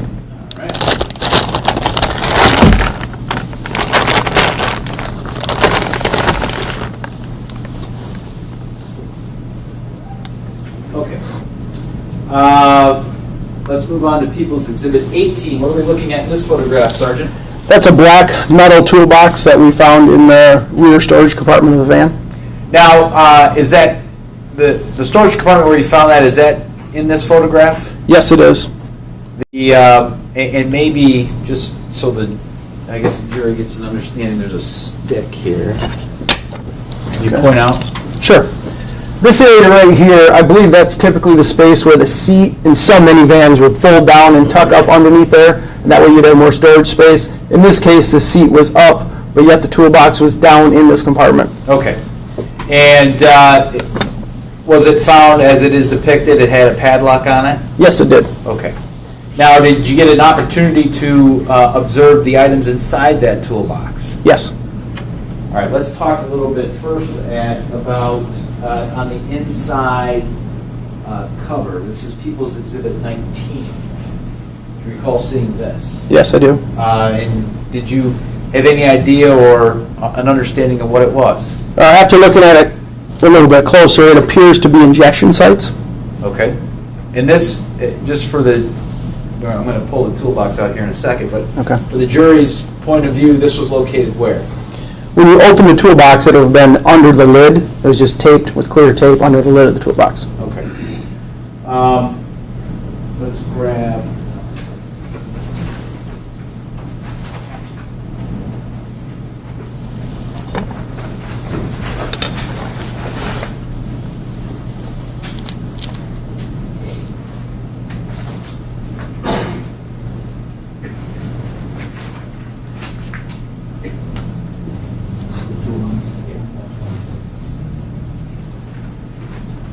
Got some gloves for you too, Sergeant. Okay.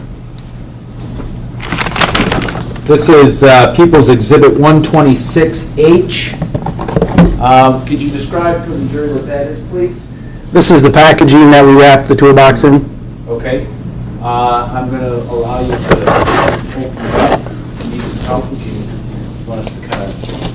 See if I can get it open here. Got it. See if we can get it.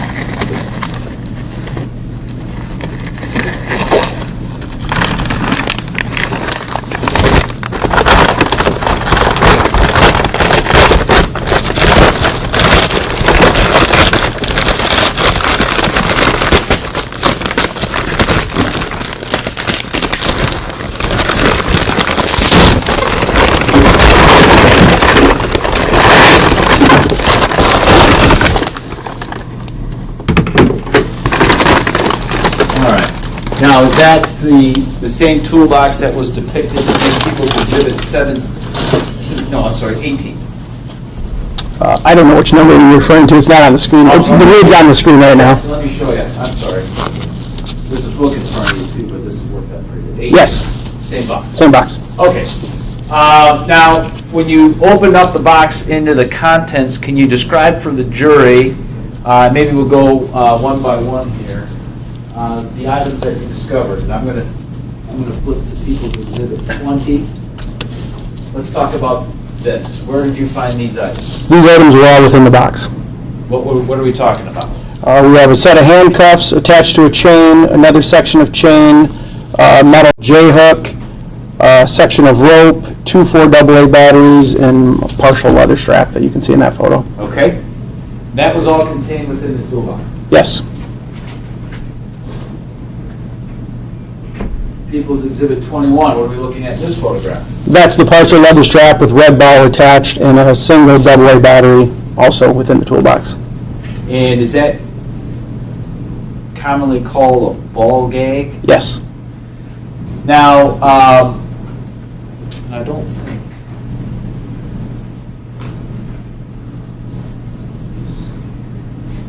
Outside of that, because I don't have a photograph of it, were there other things in that toolbox maybe we can display them for the jury? Sure. Let me just to hold them up and set them off to the side. Some of it's been repackaged since I saw it. That's hair evidence. There are 2 Polaroid photographs depicting 2 nude females and 1 male wearing underwear. I'm unaware what that is. File package.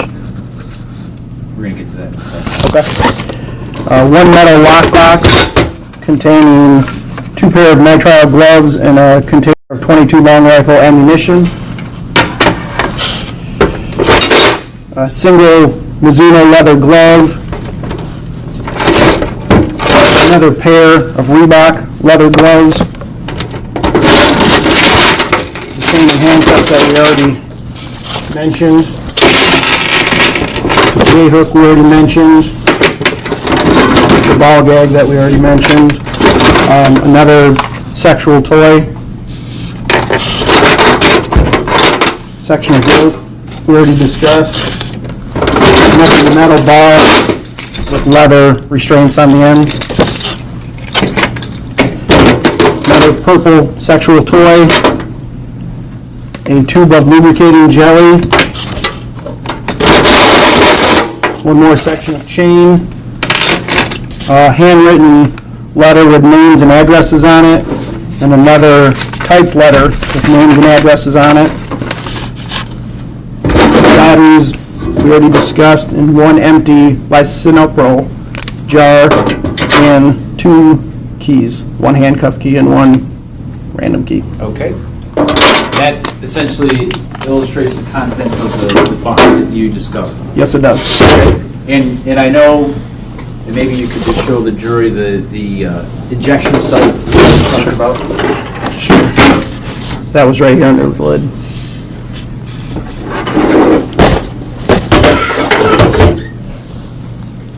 Just for the record, Sergeant Flower, some of the things you went through, People's Exhibit 23 was that small kind of safe box that had the gloves and the ammunition in it. Yes. And the type of ammunition is what? CCI 22 long rifle mini mag. Okay.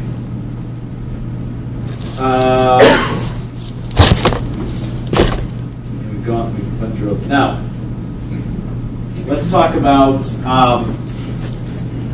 outside the toolbox.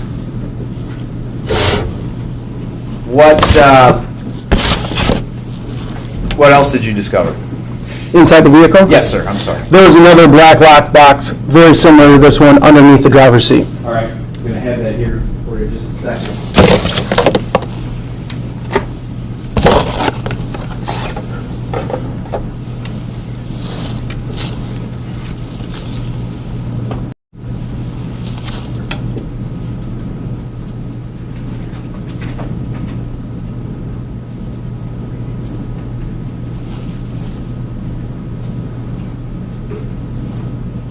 While we're getting that squared away, let me show you what's marked as People's Exhibit 25. In that lockbox, what did you discover? We discovered a Walther P22 semi-automatic pistol. And the ammunition that was loaded in the magazines, do you know what brand it was? I believe it was marked with a single C. And you know what that C stands for? I believe it stands for CCI. Okay. Same long rifle, 22 long. These are 22 caliber bullets in this? Yes. All right. Now, besides the gun in that particular little bit larger safe, what else did you discover? There was a long list of evidence in that small container. Would you like me to refer to my report? Please. I'm going to throw up People's Exhibit 24.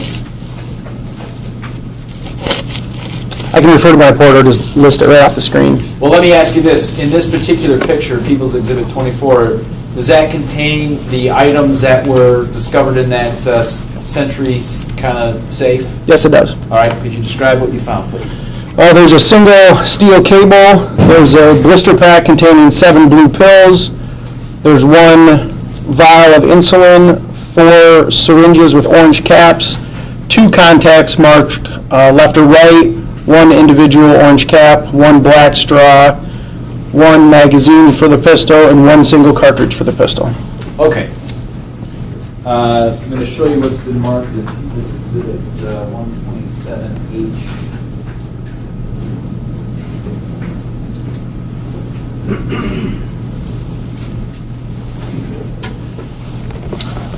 Can you describe what that is? And I'm happy to help. Yeah, I need something to cut it. This is the container that would typically hold a pistol for evidence.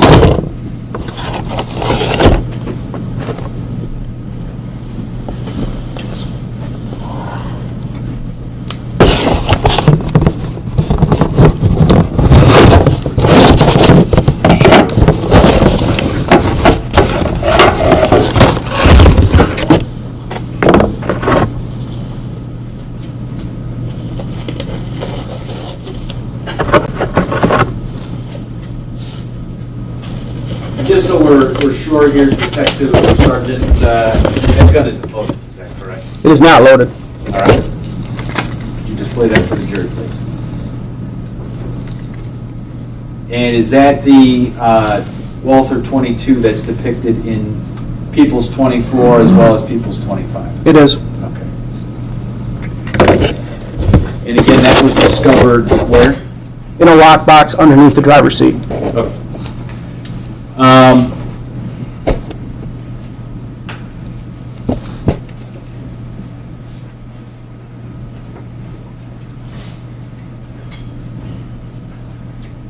Handing you what's been marked as People's Exhibit 128 and 129.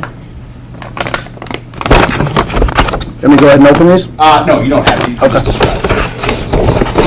1 22 caliber magazine from weapon containing 10 22 cartridges, and 1 22 caliber magazine containing 7 22 caliber cartridges. And I think those magazines are the ones depicted in People's Exhibit 25. Yes. Okay.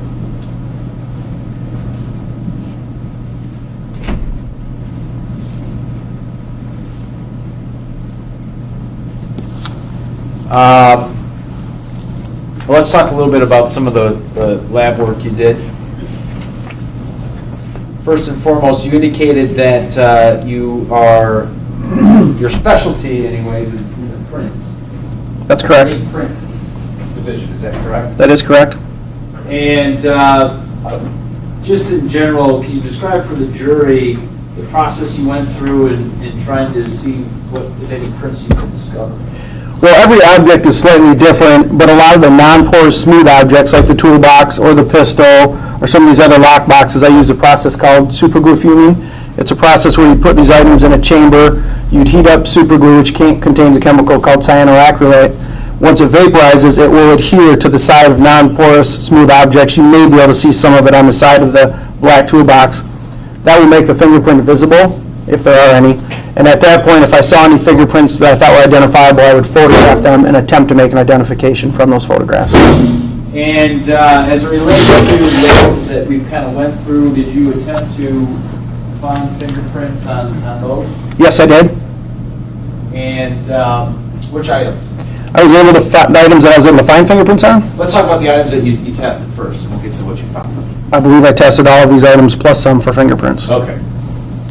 And as a result, were you able to make any identification? Yes, I was. All right. Handing you what's been marked as People's Exhibit 130H. What is that, sir? That is one of the reports I offered on this case regarding much of the evidence that we just went through. Okay. And in particular, is this your latent print report? Yes, it is. And does that indicate any conclusions you're able to make? Yes, it has the two identifications I was able to make. All right. Can you describe for the jury, sir, what they were? Sure. I was able to identify one right thumb fingerprint from a paper typed names from sex kit, and that was the paper I referred to earlier that had names and addresses taped on it, to Jeffrey Willis. I was able to identify another right middle finger underneath the lid of this toolbox to the right middle finger of Jeffrey Willis. Okay. So you were able to discover in two of the items, the toolbox being one, fingerprint of the defendant. Yes. All right. Now, I don't know, you probably weren't involved in this, but were you aware that the state police, in fact, going back to People's Exhibit 24, the insulin and the needles, were you aware that your department actually sent that on to the FBI I was aware of that. for testing? I was aware of that. And is it safe to say because the lab doesn't have the capability or doesn't test for that, or how does that work? I can't really speak to the drug unit's capabilities. I'm not sure why I went to the FBI. Gotcha.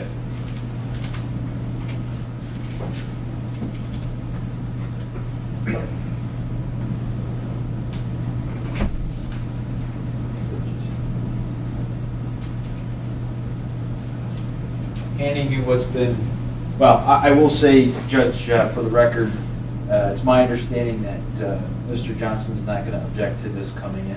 That's what we stipulated before. What number is that? That is 131. What is it? That is an FBI laboratory report. Okay. Did you receive?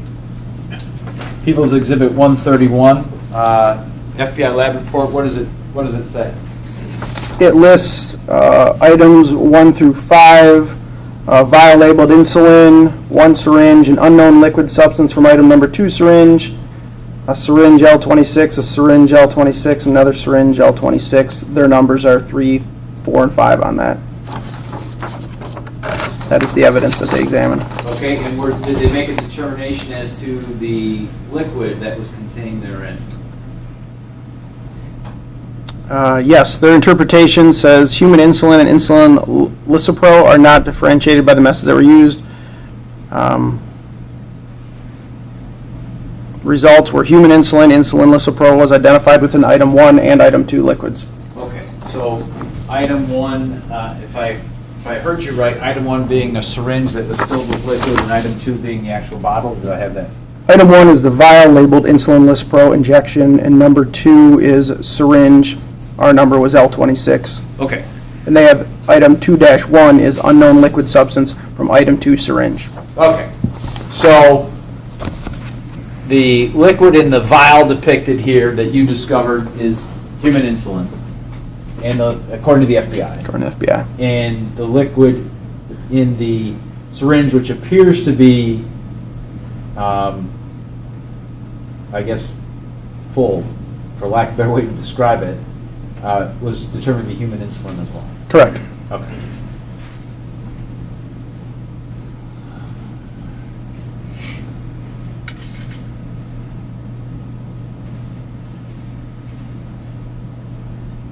In your search of this particular vehicle, did you come across any airsoft guns? No. Did you come across any fake or toy guns? No.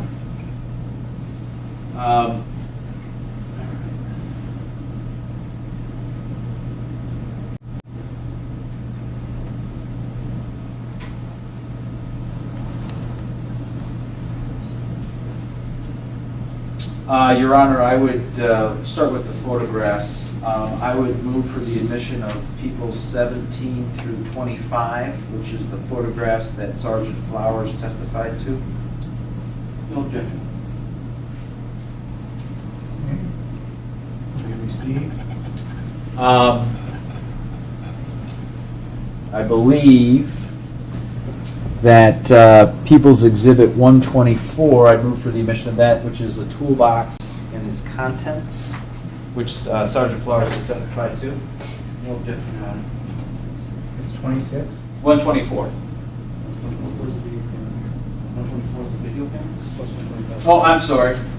Yep, I didn't write it down in my notes. Let's start over. 126 is the toolbox. You mean photos or the actual toolbox? The actual toolbox and its contents.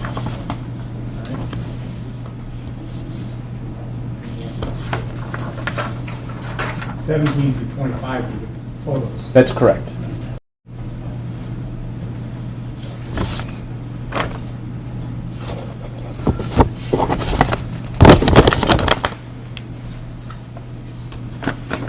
Working backwards here just a little bit, because I don't think I moved for the admission of this, but in your report, which is People's Exhibit 130, is there anything that's different than the original one that you authored for this particular case? No, there's not. Your Honor, I'd move for the admission of 130, which is Sergeant Flowers' report. May I see the document very briefly, Your Honor?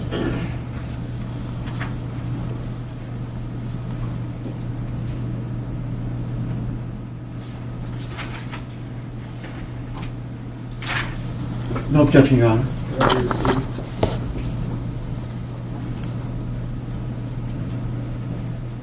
All right, now get the sequence right here, and we'll be good. Exhibits, I'd also move for the admission of People's Exhibits 124 and 125, which are the two video cameras seized and testified to by Sergeant Flowers. No objection. Received.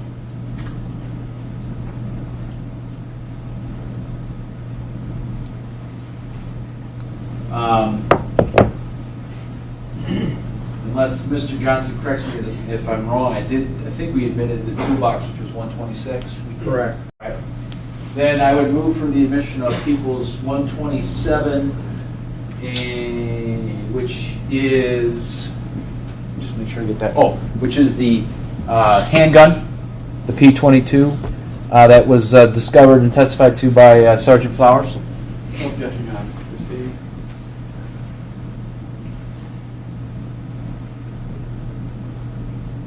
Then I would also move for the admission of Exhibits 128 and 129, which are the two magazines that go to the handgun that were seized and packaged separately, also testified to by Sergeant Flowers. No objection, Your Honor. Received. I think.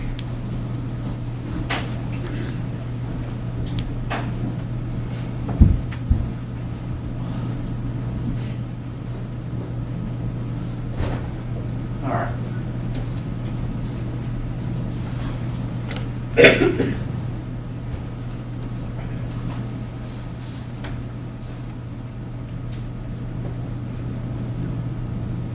I do not have any further questions of Sergeant Flowers. Thank you, Judge. Thank you. Sergeant Flowers. Good afternoon, sir. Sergeant Flowers, during your direct examination, I heard the prosecutor mention on a couple occasions that described one of the syringes as a syringe full of insulin. And I don't remember seeing any document that quantifies the amount of insulin that was in any particular syringe. Do you remember seeing something like that?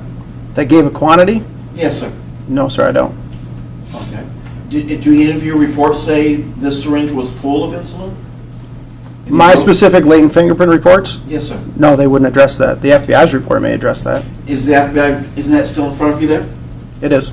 Would you take a look and see if it addresses whether or not the syringe is full or the quantity of insulin in the syringe? They just give containing unknown liquid, is how they describe it in their report. Okay.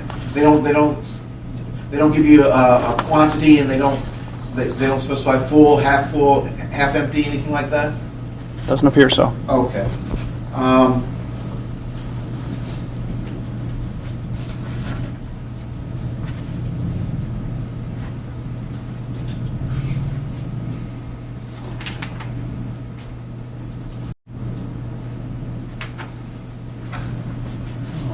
Now, you found my client's prints on a couple of items of the toolbox. Wait, how did you get into the toolbox? It was locked. We have bolt cutters as part of our crime scene response kit. All right. And this, you were called to this location to investigate my client's vehicle, correct? Correct. And do you know if my client was in custody at that time or not?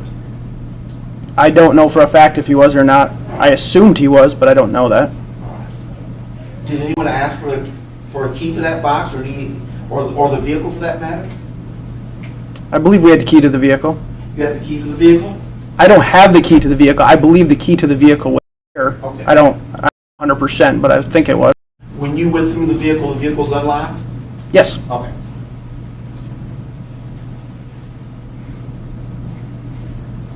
Now, as I saw the photographs there, you had the latex and blue latex gloves on when you went through these materials. Is that correct? We wear nitrile gloves if you want to get particular, but yes, we had rubber gloves on, that's true. The nitrile? Nitrile. Okay, nitrile. Thank you. And when you seize evidence like this, all out in photographs right now, is it after you're finished photographing? Is that when you put them in the bag and seal them and that sort of thing for posterity? For evidence security, yes, that's correct. Okay, thank you. Just a moment.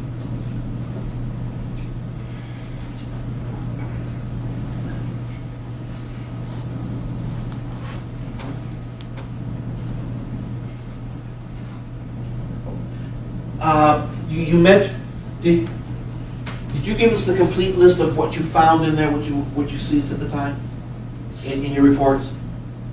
I believe there's additional evidence that was taken out of the vehicle. Okay. Do you know if you found any bullets that were lead, as opposed to lead copper as the ones you found? I don't know. That would have gone to our firearms unit, and they would have done that examination. All right, thank you. No further questions, Your Honor. Okay, thank you. Let me stand down. Judge, can we have him kind of load some of this stuff up so it's not kind of laying around? I should have had to do that. Put this back in order.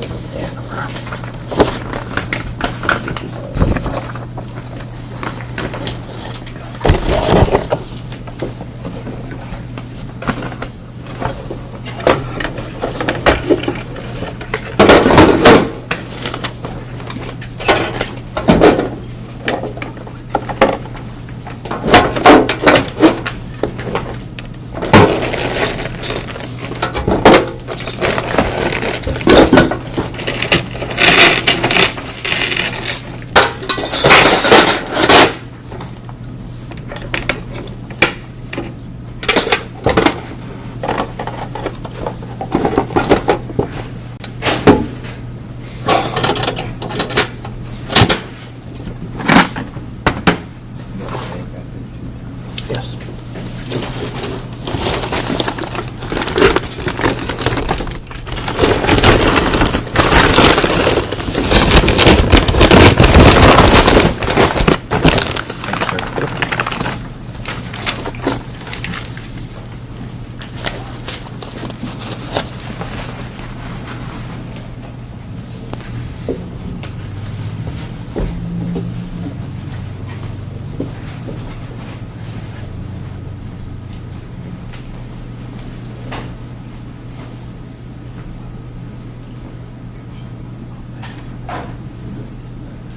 people of the state of Michigan call Detective Chad Peterson to the stand.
Please raise your right hand. Do you swear that the testimony you're about to give will be the truth, the whole truth, and nothing but the truth, so help you God? I do. Have a seat, state your name for the record. My name is Chad Peterson. I work for the Sheriff's Department.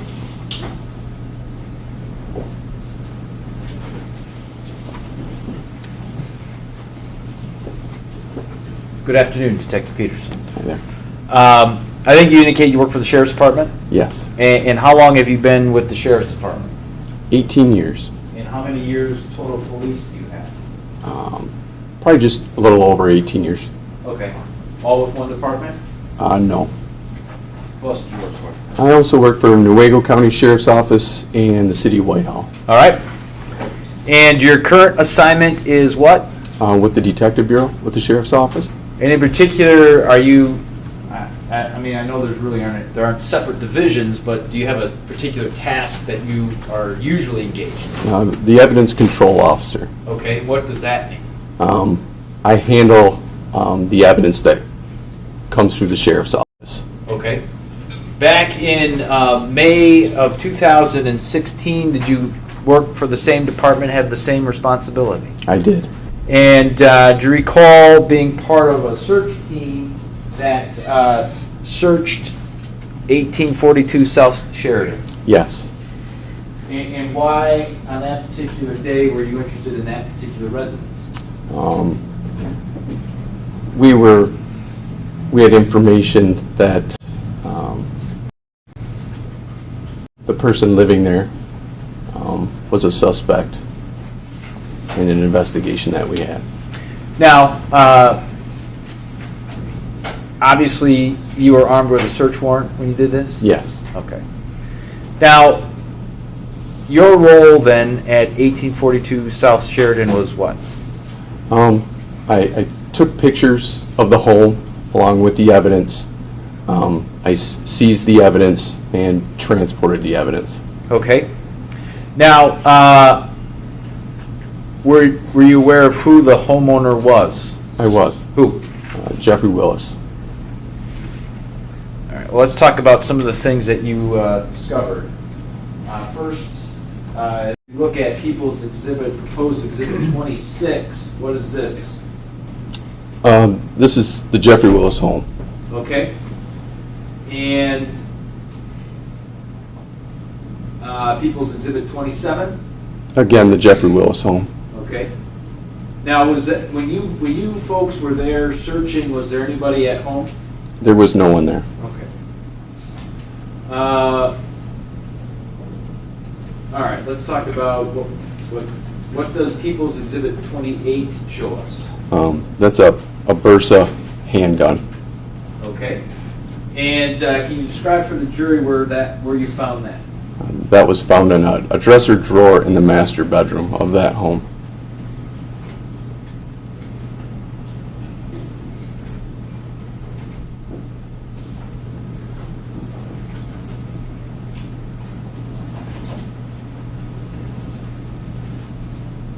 Handing what's been marked as People's Exhibit 132. Can you describe what that is, please? Again, this is the Bursa handgun that was in the picture that we're looking at. And just for the jury's information, that gun isn't loaded, is that correct? No, it's not loaded. Okay. That same gun that's depicted in 28 is the one that you seized, which is in People's Exhibit 132? Yes.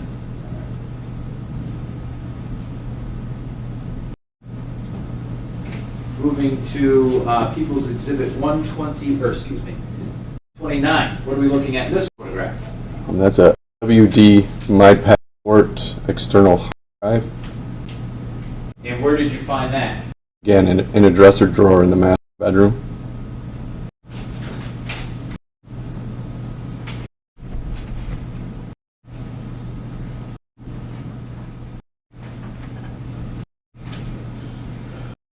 Handing you what's been marked as People's Exhibit 133.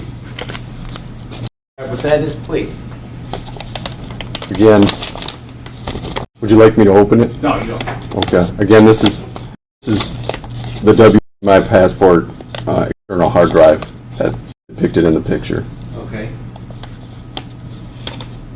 Now, along with detectives, were there folks there from the computer crimes unit? Yes. And what was their purpose? Again, if we found anything, I guess was digital, computer related, maybe phone related, they would be able to work with if needed. Okay. So they had, I guess, for lack of a better way to describe it, mobile capabilities a little bit. Yes.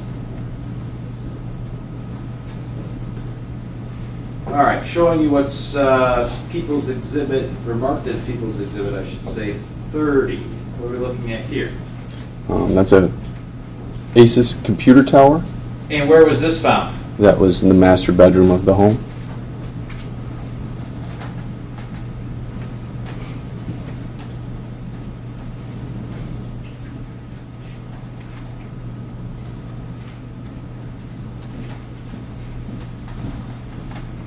Showing you what's marked as People's Exhibit 134. What are we looking at here? This is the Asus computer tower that's depicted in the picture. All right.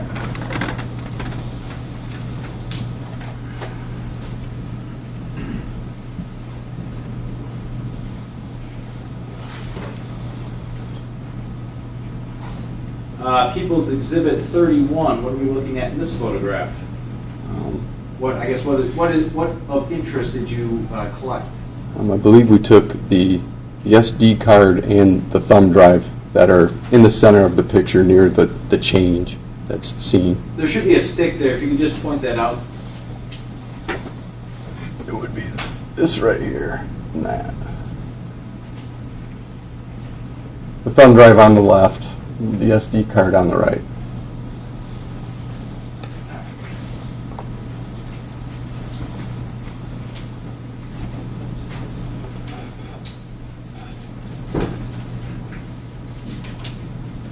Handing what's been marked as People's Exhibit 135. What is that? This is the thumb drive. The longer black item, right? Correct.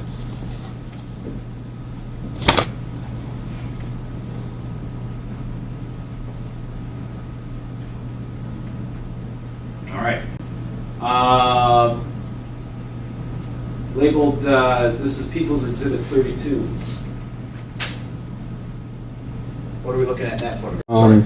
Those are needles or hypodermic needles inside of a pink pouch, zipper pouch. Okay.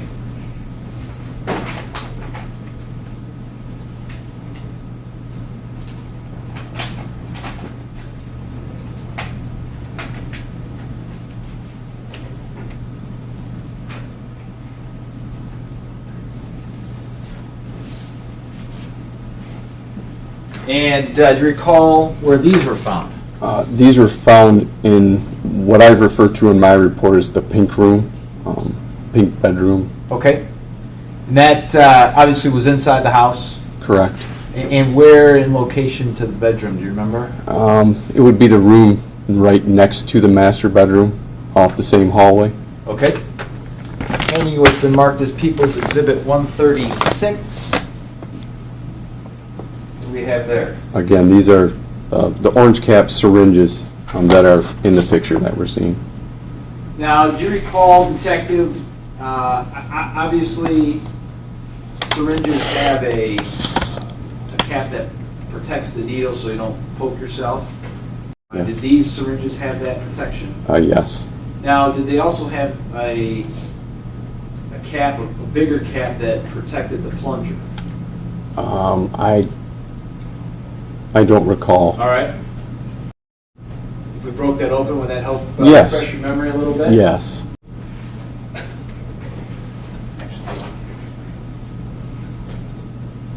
I'm going to hand you these scissors. Sure.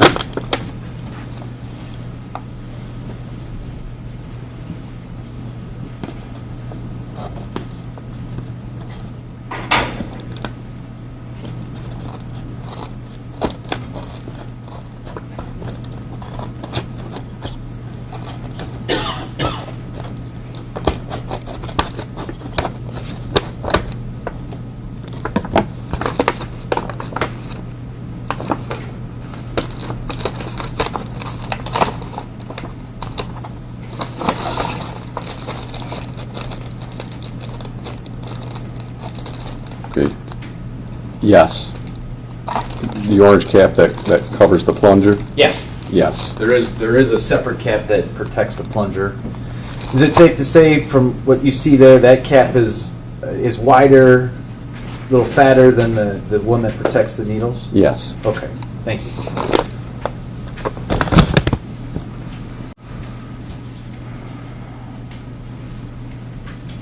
Okay, now, as part of the interior, or I guess as part of the exterior search, did you also search what's depicted here in People's Exhibit 33? Yes. What are we looking at there? That's the shed that's on the same property as Mr. Willis's home. Okay.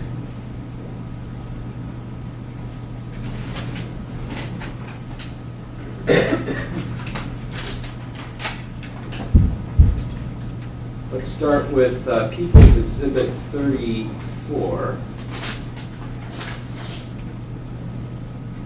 What are we looking at in that photograph? A green canvas bag, a camera bag. Okay. What exhibit number is that? That is, this picture is Exhibit 34, Judge. 34. Yes, sir.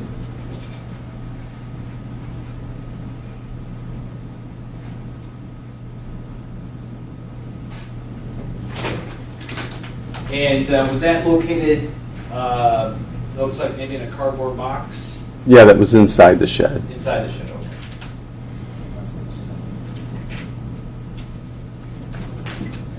Handing you what's been marked as People's Exhibit 137.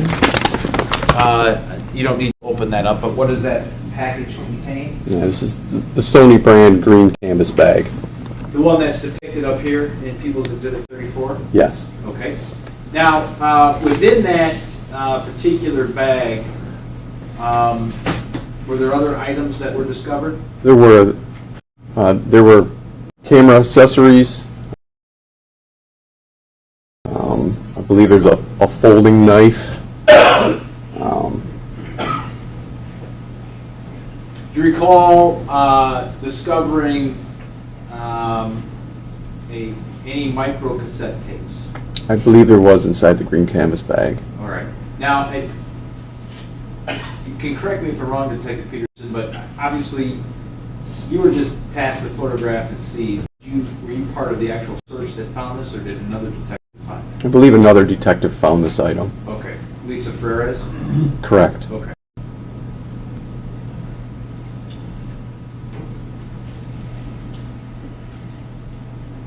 All right, People's Exhibit 35, what are we looking at here? A Ziploc baggie is what the picture is being taken of. Now, you took this photo, is that right? Correct. And I know that's a close-up, and I'm going to go back to 33. Can you describe for the jury kind of where that was discovered or how that was discovered? Inside the shed, there's actually and I guess I would call it an attic that you could crawl up into. And looking at this picture on the left side of the shed, if you follow the roof line down on the inside of the shed in the attic, where the attic floor and the shed roof meet, in between the joists, there's spaces, and the picture of the Ziploc baggie, that item was found in between the joists and that location. So, was it something, I guess my question is, was it something that you walk in and you would see it? I mean, No. it would hit you in the face kind of thing? No. Are you suggesting that it's something that actually you had to dig for? Yeah, you would have to specifically look in that little spot up in the attic area, along the edge of the flooring of the attic and the roof, to see the item. Okay.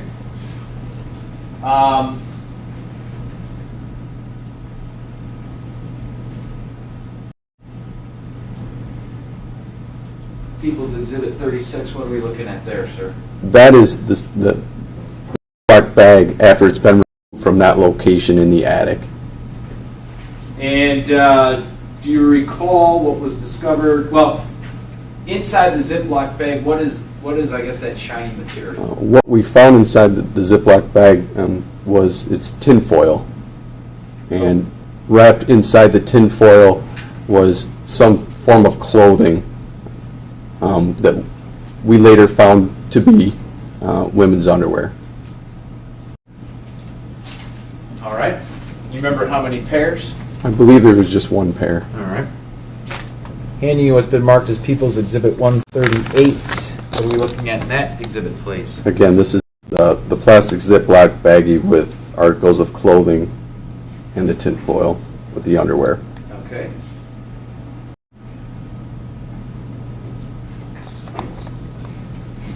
Let's see that real quick.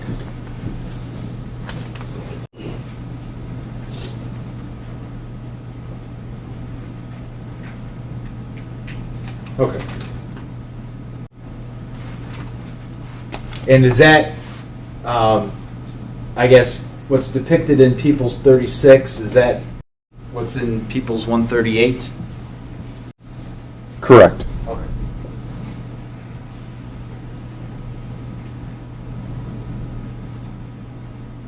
Now, do you recall?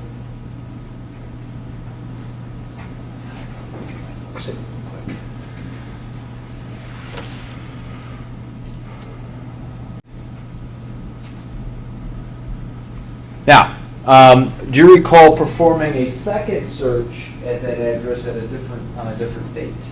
Yes, I believe it was May 25th. Okay. And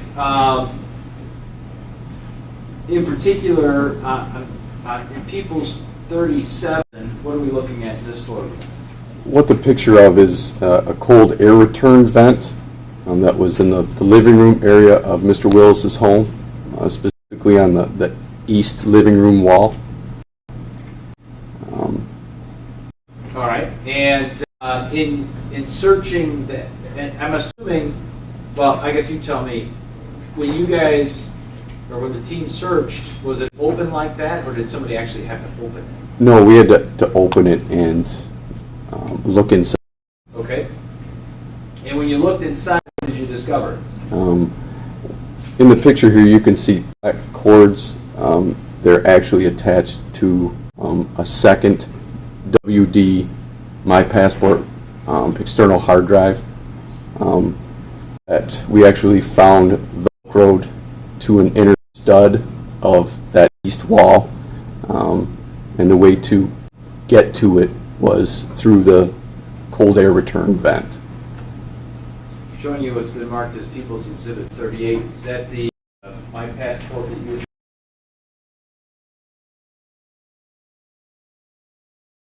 talking about? Yes.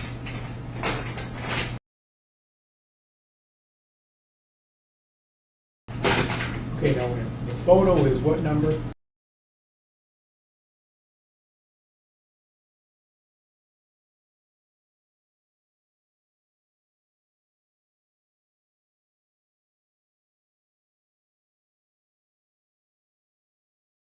Uh, 38. Door open with the black cords, Right. and the strap being attached to a hard drive. Right. 38 is a picture of that hard drive that they found. Okay, that's this one. That's this one. Handing you what's been marked as People's Exhibit 139. What do we got in that one? Again, this is the WD My Passport external hard drive that's seen in the picture. Okay.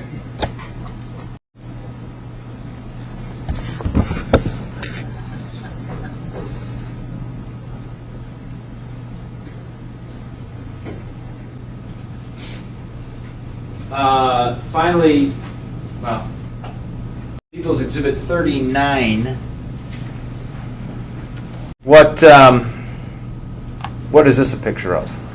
The picture is of the red and orange shirt in the center of the photograph. Okay. And where did you find this? Again, those were hanging in the closet in the pink room of the Willis home. Same room that you found the syringe. Correct. And do you recall, Detective Peterson, there appears to be a lot of clothes hanging in there. Do you recall whether those were a mixture of male, female, mostly female? Classified. I would say mostly male clothing in the closet. Okay.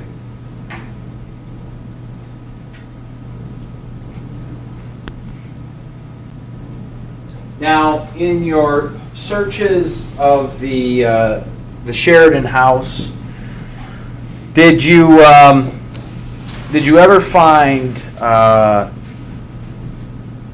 an airsoft gun? No. When you searched the shed, did you find an airsoft gun? No. When you searched the house on Sheridan, did you find a toy or fake gun? No. How about when you searched the shed? Did you find a toy or fake gun? No.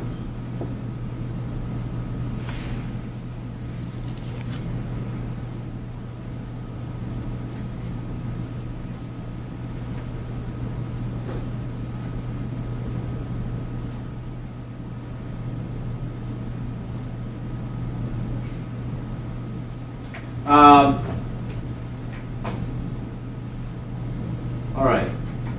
Your Honor, I move for the admission of Exhibits 26 through 39. Those are the photographs that Detective Peterson has testified to.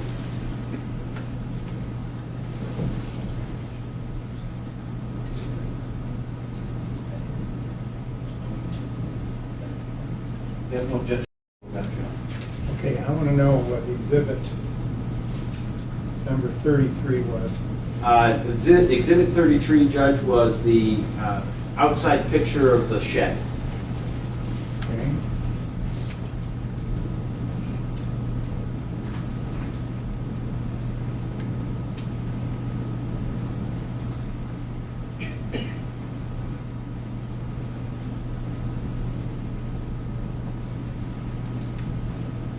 What was exhibit 35? 35 was the close-up inside the shed of the plastic Ziploc bag kind of tucked in the rafters.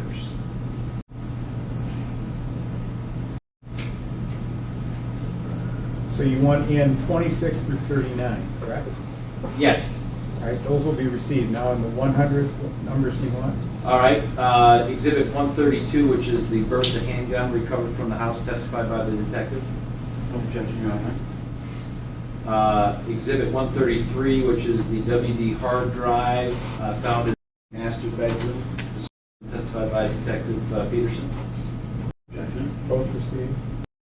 Exhibit 134, which is the Asus Tower computer, which was in the master bedroom. No objection. Received. Exhibit 135, which is the thumb drive found in the master bedroom, I think on the desk underneath the computer monitor. No objection, Your Honor. Received.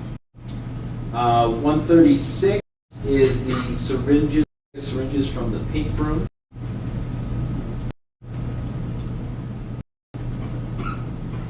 objection, Your Honor. Received.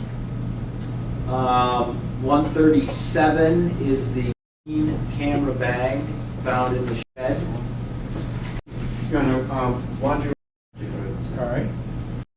You take- you get 137. Good afternoon, ma'am. If that bag in front of you, 137. Yes. Your Honor, may we open that particular, please? Okay. Got scissors? Yeah, right here. Why don't you open it? Want me to open?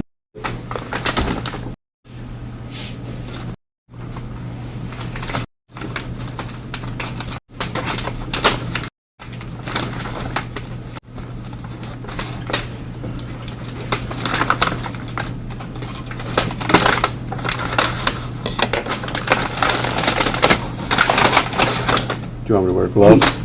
You'd be probably best. Yeah. You have the gloves? No. I have, oh, here we go.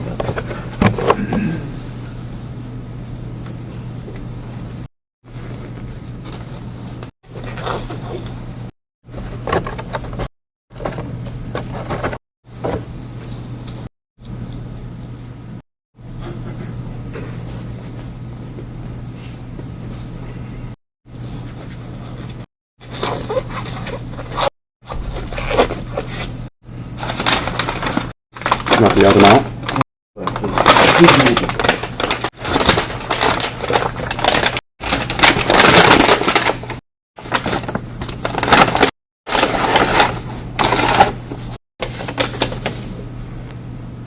That's what I wanted to say. I have no objection. All right, you received.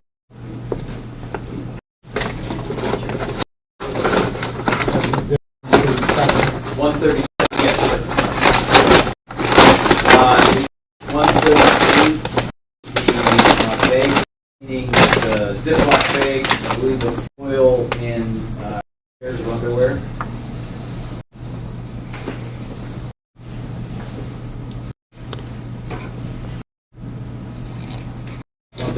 Correct. No objection.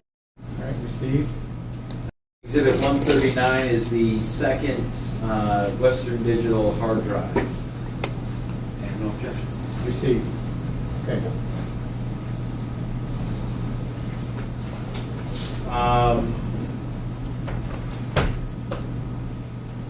I do not have any other questions of Detective Peterson.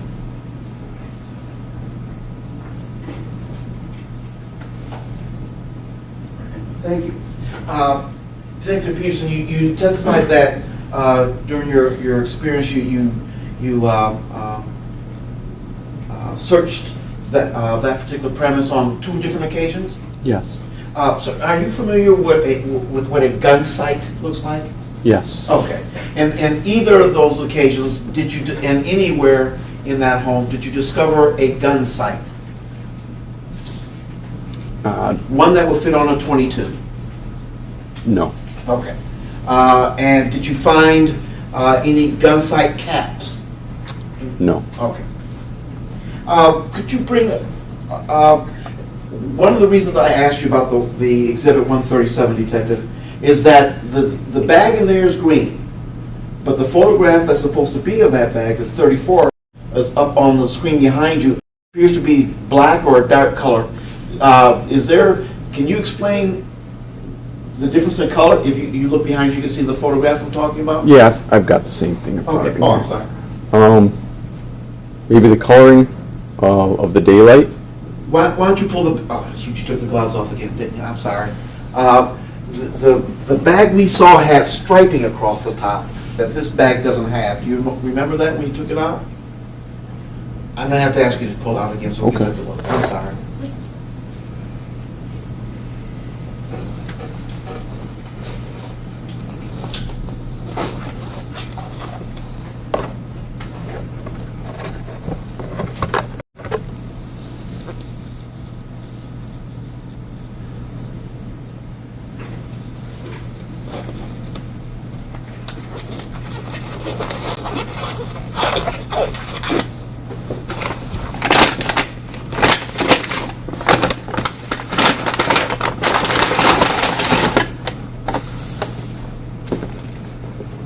Now, just hold it up for us, would you please? Now, if you look at the top of the bag, like you look at the top of the bag behind you, there's straps that go across that bag and all across the top, is there not? Yes. Correct. That bag doesn't have any straps, correct? Correct. Okay. It looks like it has a handle. It looks like, okay. The question is, however, that's supposed to be a picture of that, is it not? I believe at the bottom picture, Yes, sir? I think in that same box is where the green canvas bag was at. Okay, so that 34 is not a photograph of that canvas bag you have in your hand. Is that correct? Would you agree? I would say yes. Okay, thank you. And you can put it back, and I won't ask you to put the gloves on. No problem. Is there anything else in that bag? Inside the canvas bag? No, I don't mean inside the bag itself, I mean inside your... No. Okay, thank you. Counsel, would you be so kind as to bring up Exhibit 32, please? I'm sorry, it is up. How about Exhibit 32?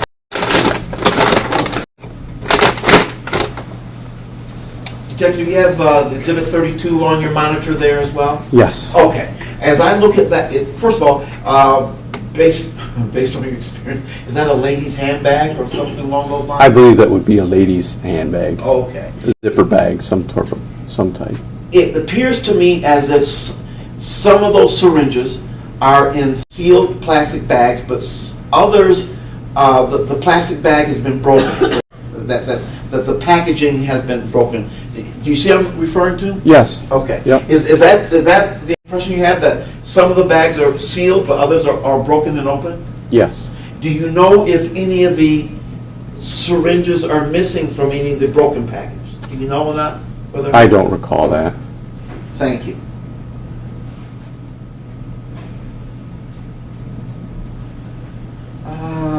Let's see.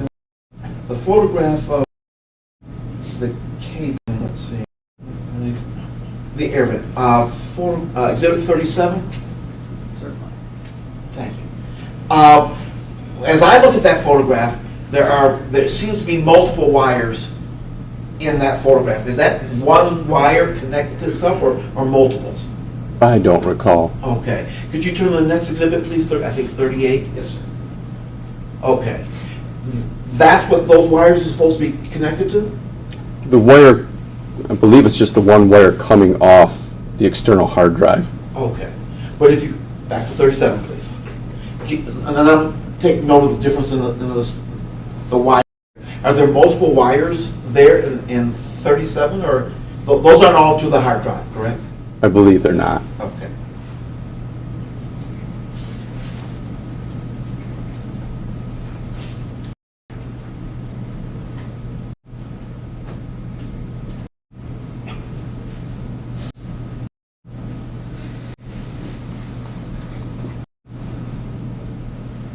So during the course of your searches, did you recover any packages, any bullets? I believe on the second search, I believe we found some bullets in a safe. Were you in, bullets in the safe. Did you package those yourself, or did someone else do those? I would have done that. All right.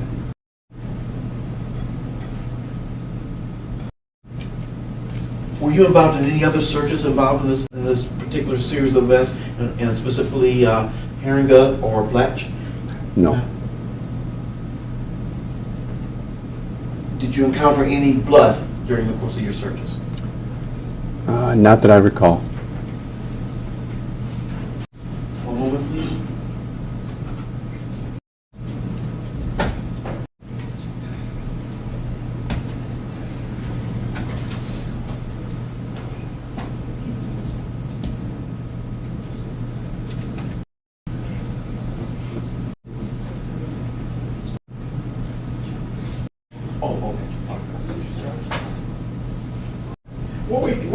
What are your duties? What were your duties involved in this investigation? Was it just to do the searches, or were there other duties involved? After collecting the evidence at the scene, Uh-huh. I also handle the evidence at our office. We'll often transport to and from Okay. to maybe a crime lab, as an example.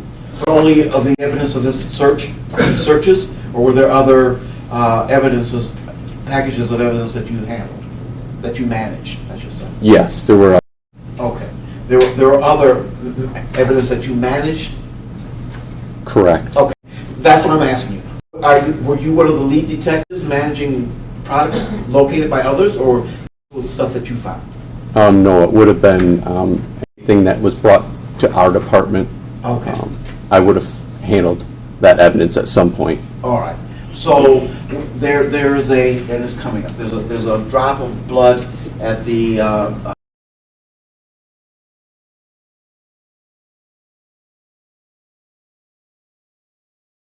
crime scene with Miss Harrington. Do you remember hearing about that? I don't recall. Okay. Do you know if you would have handled any of the materials from that scene? I don't believe from the hearing casino. Okay.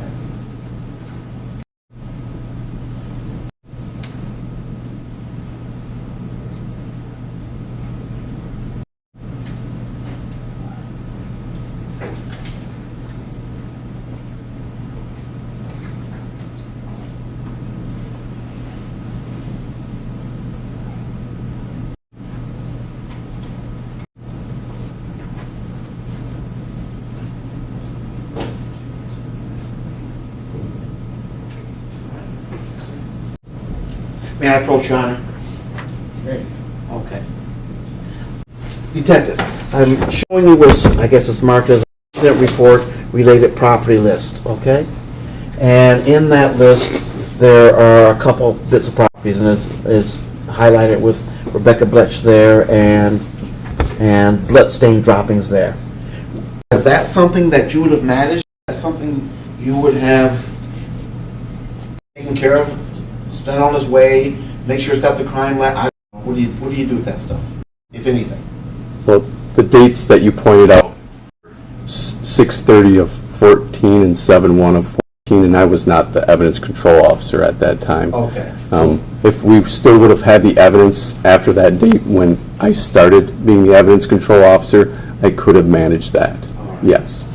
Would you, if that latter had occurred, if you were the evidence control manager after that, when you began, obviously, when you began in this case, you would have managed that particular material? Correct. And that list that I showed you is a tracking of where the evidence is that correct? Or who has the evidence, or who sent it where?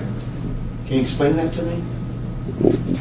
What you handed me is 4 items that are listed in the RMS report for this case. Yes. And what does it tell me, other than that they're part of this case? They tell me who has them, they tell me where they went, they tell me where they sat?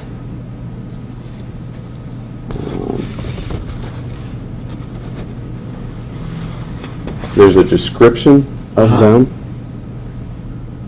Looks like there's a time frame reference. This, Let me be I more guess maybe I'm not understanding your question. Obviously, some of some of the evidence you seized were evaluated by others, not part of the Muskegon County law enforcement, correct? Some were sent by the FBI, some went to the Michigan State Police, some may have gone to Grand Rapids, that sort of thing, correct? Correct. Okay. Does that tell me who has where these materials are and when? This is not a chain of custody form that I'm familiar with. To me, this is a print-off of the property listed in our RMS report system. All right. So all that is to you is a list? Yes, that's what if I needed a list, this is what I may print out. Okay. And you're not, even with that list, you're not sure that you're the person who managed that particular property? That may have been before your time? That may have been before my time. Thank you, sir.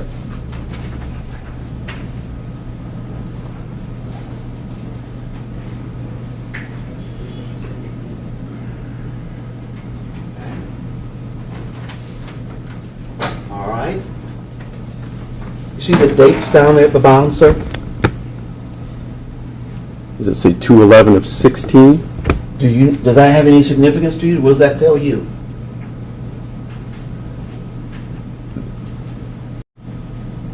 that, not sure what you're asking. I was not in the Detective Bureau on 2/11 of 16, if that's what you're asking.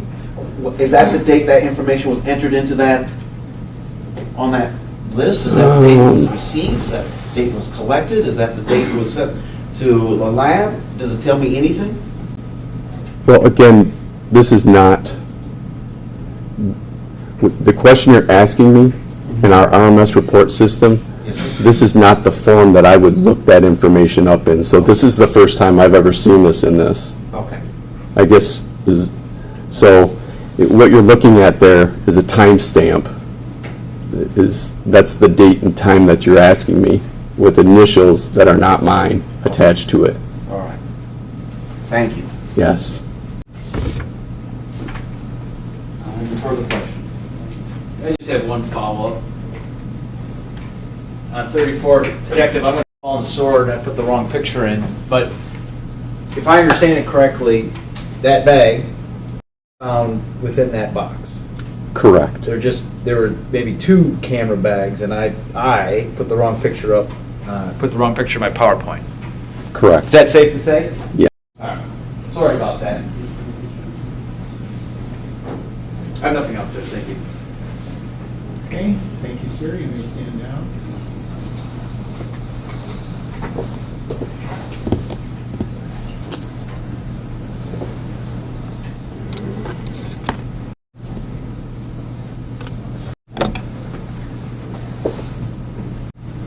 Next witness, please.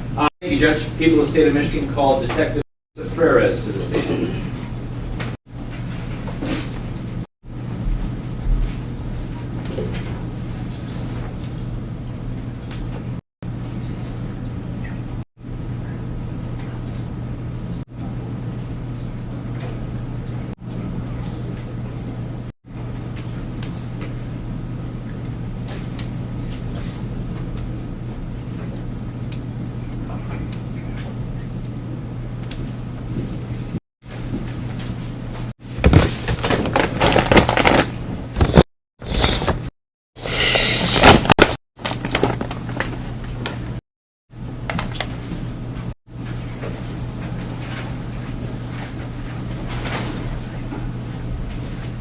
Please raise your right hand. Do you swear that the testimony you're about to give will be the truth, the whole truth, nothing but the truth, so help you God? I do. Please have a seat. State your name for the record. Lisa Ferris, detective with the Muskegon County Sheriff's Department.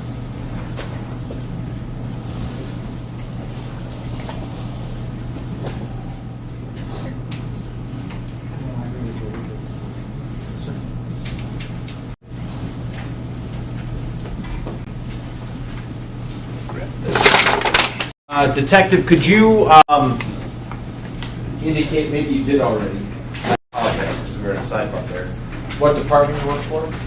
I'm a detective with the Muskegon County Sheriff's Department. And how long have you been with the Sheriff's Department? Been with the Sheriff's Department 17 years, and of those 17 years, 8 with the Detective Bureau. Now, is it safe to say, Detective, that you were involved in a couple of the investigations in this case? Is that correct? Actually, all 3. And when you say all 3, you part of the task force involving Jessica Herring? That's correct. And were you assigned to the investigation involving Rebecca Bletch? Yes. And lastly, did you assist in the night guard investigation? Yes, I did. Okay. I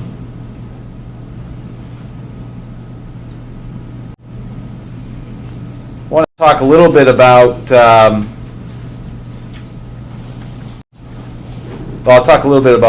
we'll start with Miss Bletch. Were you able to go out to the scene the night that Rebecca Bletch was killed? Yes, I did. And when you got there, I guess what was left of the scene? When I first got there, I observed some things in the roadway, and I was also directed to those items in the roadway. And I was informed of the victim already being moved to the ProMed ambulance, which was on scene.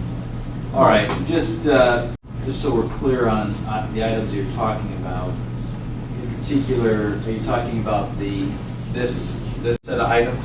Yes. What are we looking at in this photograph? This is a phone inside of a pink phone activity holder with earbuds, and there's some sunglasses also in that pile. And where was this in relation to where Miss Bletch was found? This was on the eastern edge of the roadway. Miss Bletch was on the very opposite side. She was on the west shoulder. Okay. The other items that you were drawing your attention to were what? There was a spent .22 cartridge in the center of the southbound lane. So between the items and Miss Bletch. This is People's Exhibit 43, and I apologize for the record purposes, the prior photo was 42. 43, there's a pointer, I think, right in front of you, if you could point out what you were talking about. Okay, so the items on the east edge of the roadway would be up in here. The ambulance is kind of obstructing that. The .22 spent casing was right in this area, which is the southbound lane, and Miss Bletch had been over here. There were two blood-soaked areas where she had been laying. Okay. So is it safe to say they were almost in a line with one another, the earphones and cell phone case in line with the .22 in line with the murder weapon? Yes.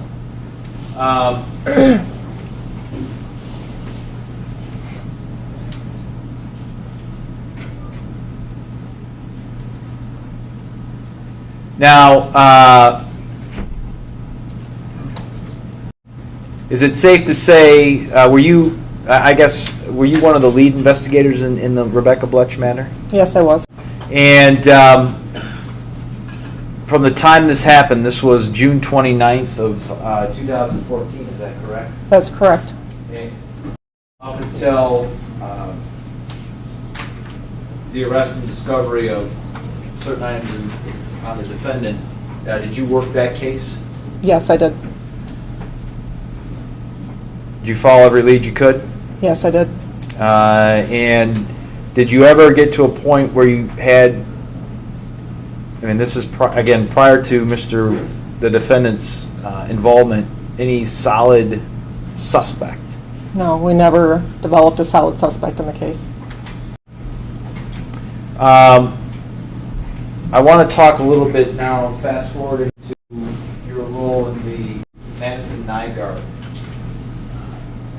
When did you become in that investigation? I was notified the day that that incident happened and participated in investigations days following that. Okay. Showing you what's been marked as People's Exhibit 8. It's in front of you too, Detective, on that. Oh. What are we looking at in this photograph? This is a This is 8, number 8. bluish purple artificial fingernail. We found this fingernail in the area of North Green Creek where the incident happened. Okay. Where part of the incident happened. Was this, we've had some testimony and seen some photographs of some scuff marks along the side of the road. Was that fingernail found in the same general facility? Yeah, it was actually right in the area of the scuff marks. Okay. The disturbance in the gravel. Now, did you aware of the Blueberry Farm video that was discovered? Yes, I am. And I want you to describe, because I believe you took these photographs, People's Exhibit 14. What are we looking at here?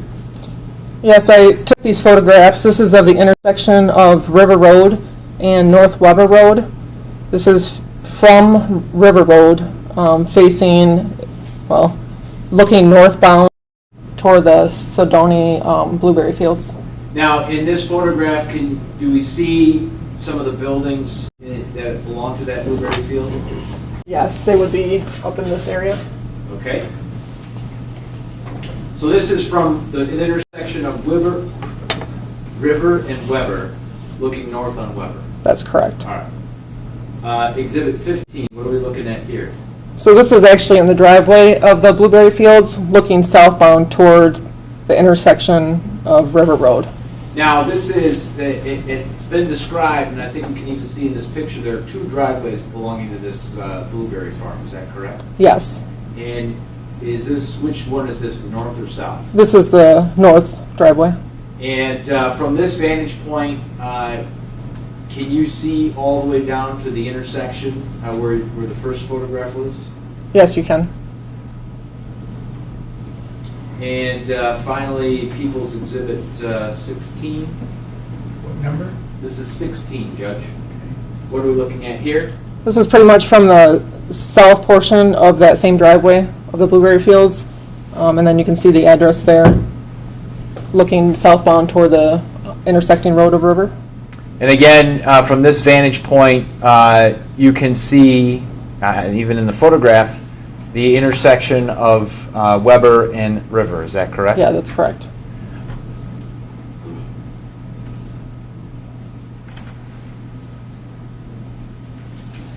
Now, did you participate in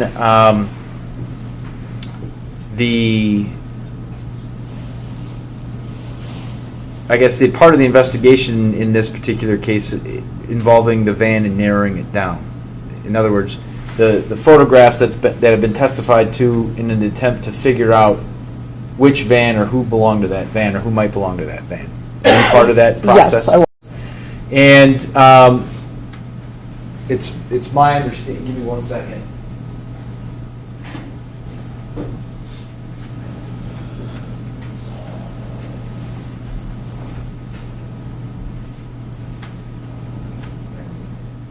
Your Honor, it's my understanding there's a stipulation between defense and I that the defendant bought his 2006 Dodge Caravan on March 18th, 2013. Bought it used at Van Andel and Flickama. So we're stipulating to that fact. We are. All right. My question, and the reason why I got that out of the way, my question was determination of when the defendant bought his van, March 18th, 2013. Yes. Now, as part of kind of fast forwarding to when the defendant was arrested in the search, were you part of that search at 1842 South Sheridan? Yes, I was. And in particular, we heard some testimony about a safe or a sentry safe found underneath or in that van itself. Yes. And did you end up doing some work on where that sentry safe may have come from? Yes, I did. Okay. Can you describe for the jury what you did, please? I received a document from our computer crimes unit with Michigan State Police, and the document was retrieved from a flash drive that was found in Willis's residence at 1842 South Sheridan. That document contained account information for internet accounts, usernames for the account, and passwords for the accounts. I ended up submitting search warrants or subpoenas to each one of those 18 accounts and received records back from each one of the accounts. One of the companies on that document was eBay. And once we received the eBay records back, I was able to see a transaction for the Century safe that matched the description of the safe that was found under the driver's seat of Willis's van. All right. I've got just documents that I need to relabel here.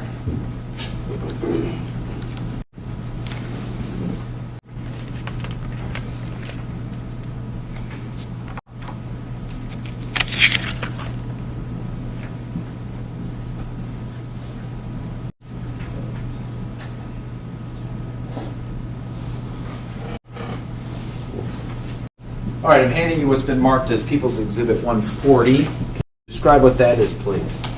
Yes, this is a response from eBay for the search warrant that I'd sent to their company. It shows registration information or user information for the defendant's account, which shows username God Part 2, the defendant's full name, address, and phone number. Okay.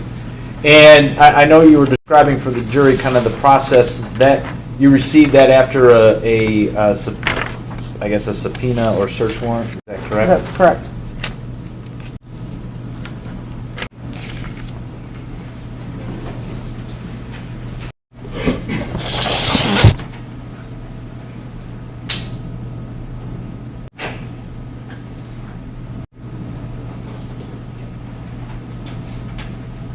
All right, handing you what's been marked as People's Exhibit 141. Can you just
there? This is the PayPal response that I received after sending the search warrant or subpoena to the PayPal company for the defendant's user information and account. And what does that indicator say? The document shows the defendant's full name, email address, username, account number, address.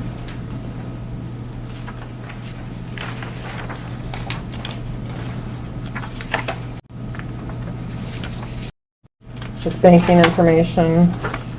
Was this the method of payment as it relates to that Century safe? Yes, it was. Okay. And is that indicated on that document?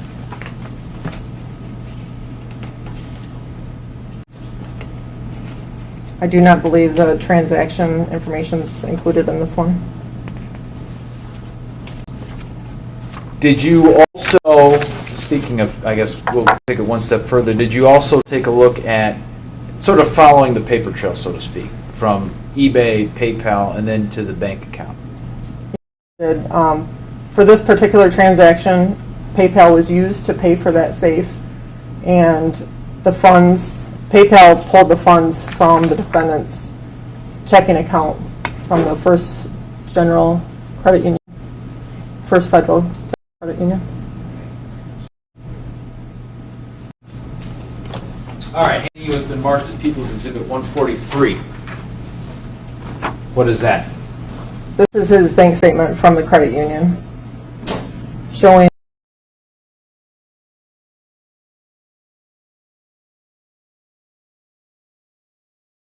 the funds withdrawn from PayPal for that transaction. Okay.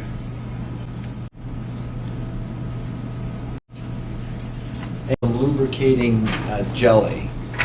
Did you do any background information on that? Yes, we had submitted search warrants to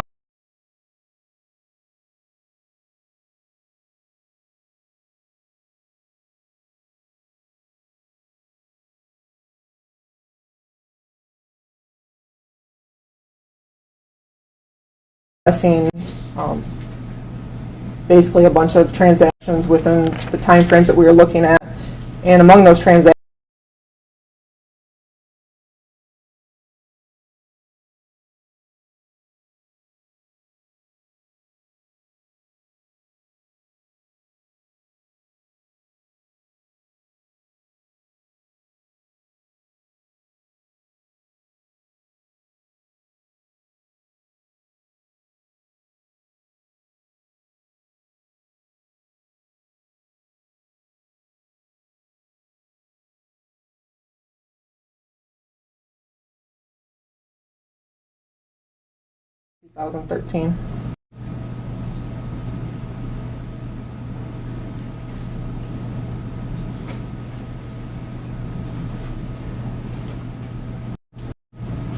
Okay.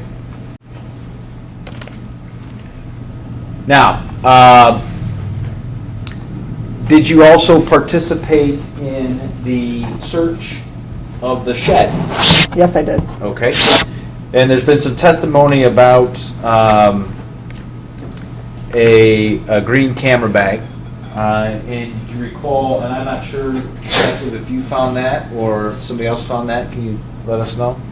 There were a few different investigators searching the shed, and we had an investigator on the top portion of the shed, like up in the attic area, and he was handing items down to me, and we were logging them from there. Okay. And while he was up there searching, he handed down a green camera bag. Okay. And in particular, inside that green camera bag, a couple of things of interest. Do you recall finding a printed out list? Yes, there were documents and a list of U.S. serial killers, like a printed page from the internet, 5 pages long. Okay.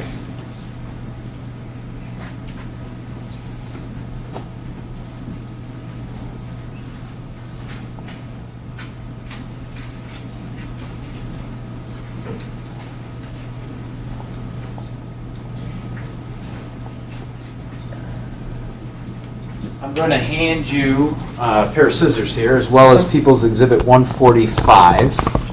Can you tell me what that is, please?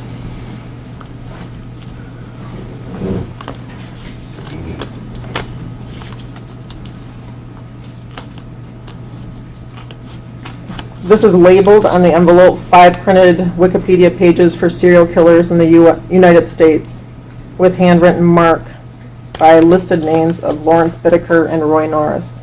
Okay.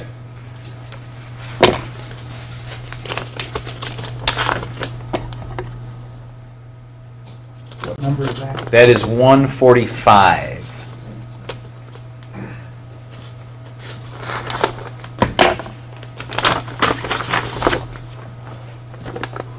In fact, is that what it is? Yes, this is the list we found in the camera bag. Now, you mentioned the two names, Lawrence Bittaker and Roy Norris. Yes, that's correct. Why, I guess what drew your attention to them? There's a hash mark next to these names in pencil. And following their names, it reads, kidnapped, tortured, raped, and murdered 5 girls in 1979. Did they have did they have a particular nickname? They were nicknamed the Toolbox Killers. Now, did you place that pencil hashtag mark by their names? I did not. It was like this when we found it. Okay.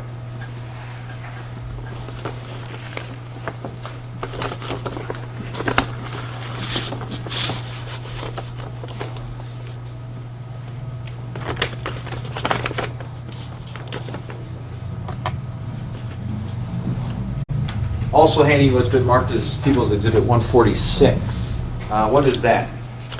This is one Olympus brand micro cassette tape found inside the green canvas Sony bag. And were you don't have to open it. Okay. That's okay. Were you aware of what was contained on that tape at all? Not at the time, not until investigators reviewed it. Okay. And were you part of that review? Yes, I heard the recording. All right. And what did you hear? It was an answering machine tape. It was a message from the Norton Shores Police Department trying to get a hold of Shar Willis. And did you know, or do you know who Shar Willis is?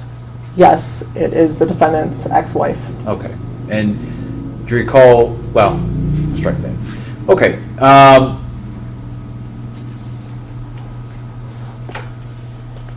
In your searches that you were part of, both at the residence, I'll say, at the residence and the shed, did you find any airsoft gun? No, I did not. In your search of the shed or the house, did you find any fake or toy gun? No.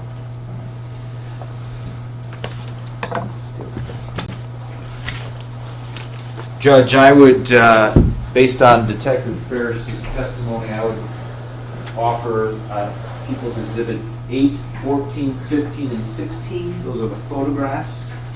No objection. What is 14? 14 is a picture of it's the detective standing at the intersection of River and Weber facing north. Okay.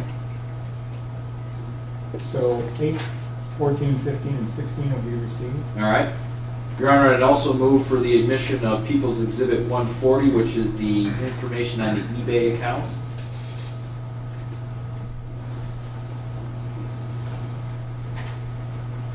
Your Honor, may we see exhibits 140, 141, 145 before we... You sure may. 141.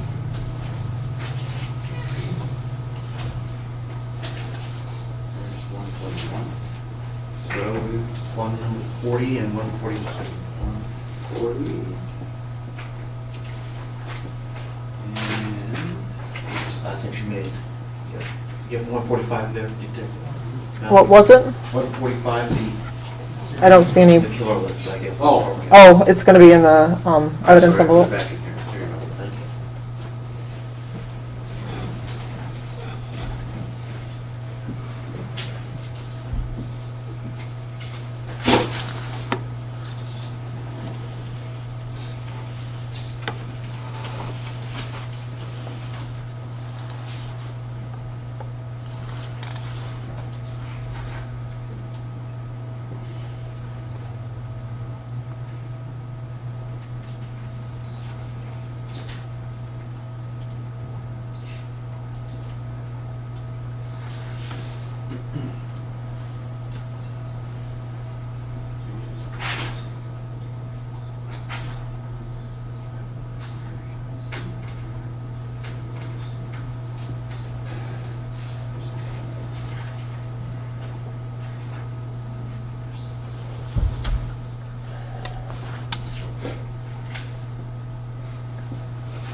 Counsel, would you renew your motion, please? Yes, sir. 140. Moving to admit Exhibit 140, which is the eBay account information. No objection. Received. Moving to admit 141, which is I'm calling it the eBay winner list. No objection. Moving to admit 142, which is the PayPal information. Again, no objection. Received. Moving to admit 143, which is the bank account information. No objection. Received. That's credit union, actually, right? Credit, yes, I'm sorry, credit union, yes, sir.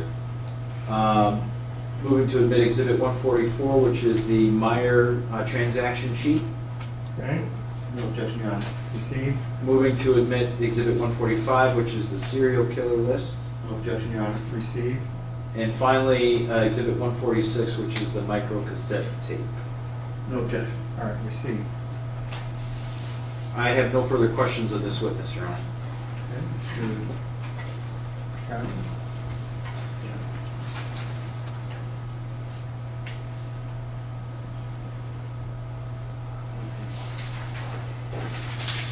State Affairs, good afternoon. Good afternoon.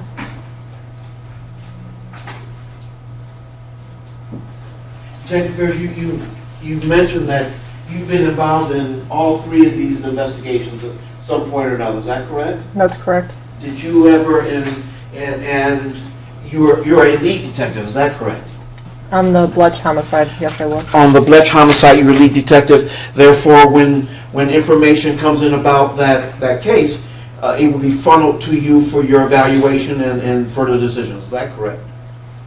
Yes, for the most part, either participating in or have knowledge of what other investigators are doing. It was safe to say that if there's a major discovery, a major piece of evidence found, especially in the Bletch situation, it would be expected that you be notified of it. Is that correct? Yes, that's correct. Were you ever notified of discovery of a laser sight? In the Bletch homicide? Yes, ma'am. No. And were you involved in the other investigations? Were you ever notified of discovery of a laser sight? In the other investigations, yes. A cap or a sight? Part of a laser sight. Okay. You found a cap. A cap was found, correct? I was informed that it was a battery back to a laser sight. Okay. What about the laser sight itself? Beyond the back, beyond the cap, the sight itself, the thing that you look through and you see what's on the other side. The sight itself was not found. Thank you.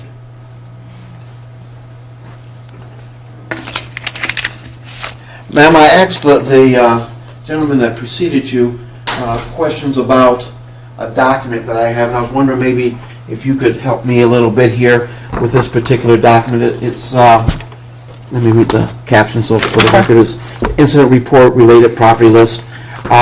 First of all, where I'm pointing there, are those your initials there? Where, I think down there where it says... Yes. Yes, that is. Those are your initials? Those are my initials. Okay. Do you know why your initials are listed there?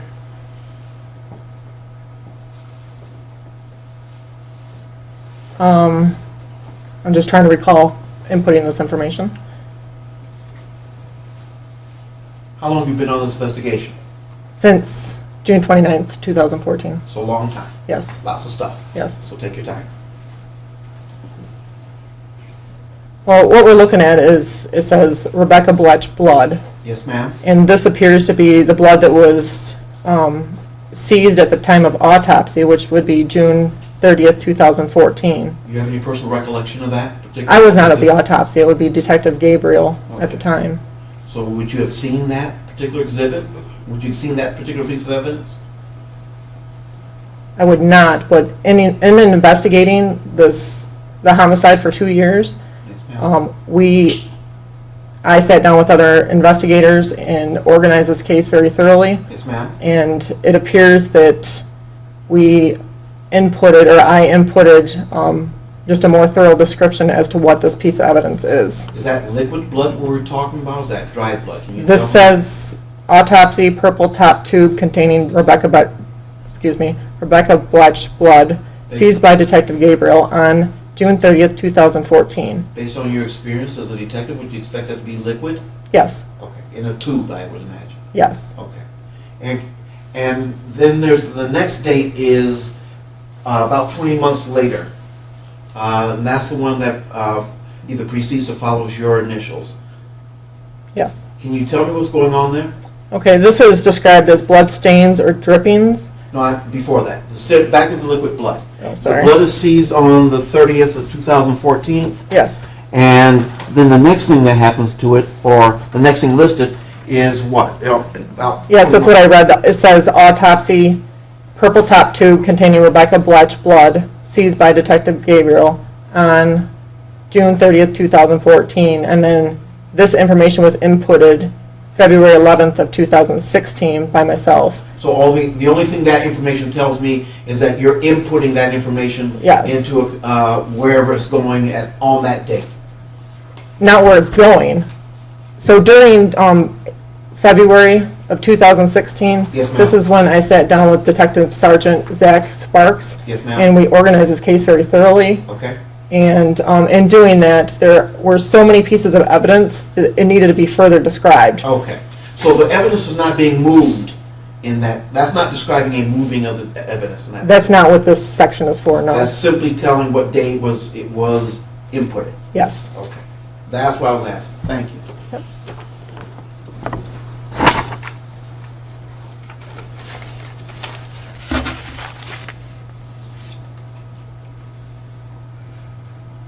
Could you pull up exhibit number 8, please?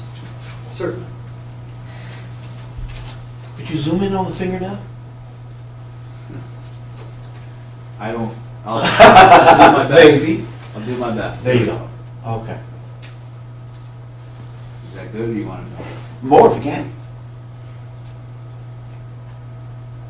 That's not bad for a guy who doesn't know what he's doing. Okay, thank you. Yes, sir. Now, that's the fingernail that you found in investigating the Ms. Nygaard, correct? That's correct. And it looks like it's broken at the bottom, Yes. but do you see any other damage to that particular fingernail? From what you're able to see? Just the broken portion where it's completely broken off. Thank you. I don't have any further questions. Judge, I apologize. I had one thing, and I'll be quick, I promise.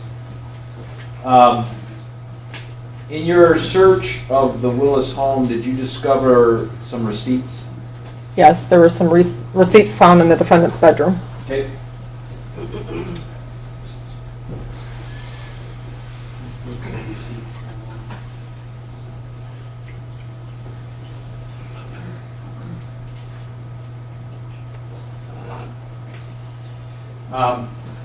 It's 147, Fred, sorry. Handing you what's marked as 147. Was that one of the receipts that you discovered? Yes, it was. And in particular, why was that of interest to investigators? This is a Sternberg ExxonMobil receipt with the cashier's name as Jessica at the top. Is there a date and time stamp on that? The date is January 29th of 2013, the time 9:11 p.m. All right. And does it indicate what was purchased? It shows gas was purchased. Yeah, it just shows gasoline purchased. And that is a receipt that you collected? Yes. And that was found at the defendant's house? Yes, and also at the bottom of the receipt, it does show the MasterCard with the last four digits of 1050 with Jeffrey T. Willis with that attached to that account information or that credit card. Okay. Your Honor, I move for the omission of 147. No objection, Your Honor. I don't have any additional questions. So, 147 is received. Go ahead, DJ. Your Honor, also missed one. Yes, you can. I think, thank you. Yes, sir. May I have the court's permission as well? That's what. Detective, I'm showing you a document. Do you know what this document purports to be, first of all?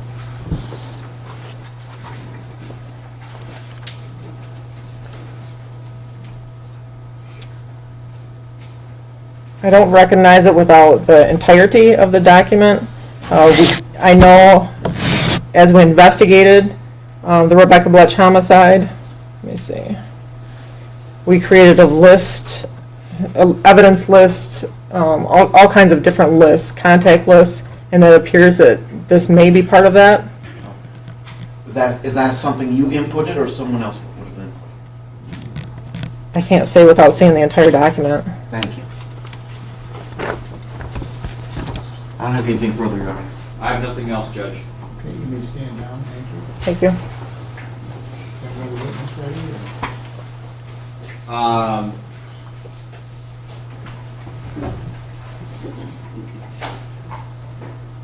I think my next witness, hold on a second here, Judge. Well, it just depends. How much longer do you want to go? Whatever, what have you got? I mean, we'll go whatever you need. What do you got? Well, I guess the next witness is relatively short if you want to go there and stop for the day. Okay, that's fine. Let's go. All right. Deputy, people would call Deputy Robert Canard.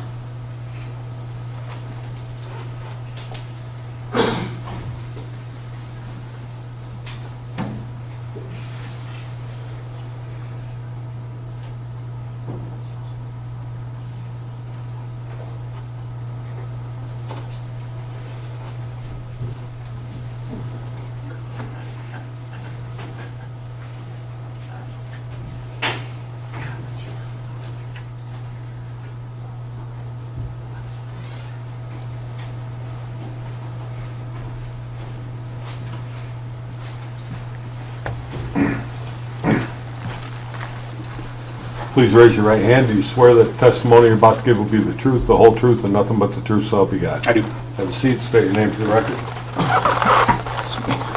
Deputy Robert Kennard, Muskegon County Sheriff's Office. Deputy Kennard, how long have you been with the Sheriff's Department? I've been with the Sheriff's Department almost 18 years, on the road patrol for 15. 15? Yep, And prior to that, did you work in the jail then? I did. Okay. Now, and you were assigned to road patrol, and you still assigned to road patrol? Yes, was and am. Back in June 29th of 2014, roughly around 6:10, were you assigned to the road patrol division? Yes, I was. And you recall being dispatched to a location at on Automobile Road. Yes. And when the dispatch went out, what was the nature of the call? Originally came out as a hit and run, a motor vehicle accident involving a pedestrian. All right. And the Automobile Road that we're talking about is in Muskegon County, It is. state of Michigan. Yes. Now, when you arrived, what did you see? When I arrived, there was a patient on the ground, and there was also a male and a female tending to her, and a firefighter that was on scene. Now, if you look on your screen there, I've got up People's Exhibit 40. Where is this from? That's that location on Automobile, south of Riley Thompson. And is this a still shot from your cruiser? It appears to be, yes. Actually, your cruiser cam, I believe. Yep. Is that correct? Yeah. So as you're pulling up, this is what you see. What number is that? This is 40, Judge. Okay, thank you. You're welcome. Maybe you can point out the individuals that we're talking about here. There's a stick right here. Yeah. So this is Mrs. Clint, Mr. Clint, and I don't think you can see him, but firefighter Anderson over here. He was, I think, getting his med bag out. And then this was our victim, later identified as Miss Bletch. Okay. Now, when you get there, what were there life-saving measures being performed? Yes, the Clints were performing CPR. I assisted in that act. Okay. Until fire took over. So they started, you kind of subbed in, and then fire took over that procedure? That's correct, yes. Now, can you describe for the jury, Deputy, the condition that you observed Ms. Bletch to be in? Obviously, she was not moving. She was laying on her back. Her facial features were swollen, and again, just non-responsive. Okay. Did she ever regain consciousness to the point where she could converse with you or fire or the folks that were providing life-saving measures? No, she did not. Now, while you were on scene, did Ms. Bletch's body get moved at some point in time? Yes, it did, eventually. And where did it get moved to? I got moved to the ambulance. Now, after it was moved, what did you notice, or did you notice anything, I should say? There was a large blood spot below her head, from the back side of her head. I'm going to show you what's marked as People's Exhibit 45. What are we looking at here? Blood stains from where her body was laying, or from where her head was laying, particularly. Okay. Now, after Ms. Bletch was moved to the ambulance, what did you do? I basically secured the scene at that point. I contacted Detective Lieutenant Christensen, and initially I thought it was when I was a dispatcher, still under the impression it was a traffic accident, so Deputy Foster was eventually, as a traffic person, dispatched to the same area. Okay. So I contacted them, and I secured the scene. Now, in your securing of the scene, did you notice anything unusual or of interest that might be of interest to investigators? Yes, there was a couple things. First thing, obviously, there was a casing towards the center of the road on the blacktop, and there was also a pile of belongings on the opposite side of the road, a neoprene arm band that would hold, and with a phone, some headphones and sunglasses. They were stacked. All right, I'm going to show you what's marked as People's Exhibit 41. What are we looking at here? Just what I was speaking of, the neoprene case with the headphones and etc. Now, is this on the same side or the opposite side of where Miss Bletch's body was? That's on the opposite side, would be the east side of Automobile. All right. And this is a close-up, People's 42 is a close-up of that same? Yep, yes. Now, do you recall when you first observed it, how did it look? It was actually stacked in a neat manner, similar to that. It wasn't sprawled out. It was all concentrated in one location. All right. And People's Exhibit 43, does that contain, you had mentioned finding a spent shell casing as well? Yes. All right, where is that? You want me to point with this? Please. Towards the center of the road up here. Okay. And then I think also in that picture, the other yellow circles, does that depict the what was in People's 45? That's correct. And finally, People's 44, what is that? That's a spent casing for a firearm or a bullet. And is that just a close-up of the one found in the middle of the roadway? I believe so. I did not take the pictures, but it appears to be the same. All right. Now, you indicated that your initial dispatch was for a potential hit and run. You approached it that way initially. Did that assessment change at some point in time while you were on scene?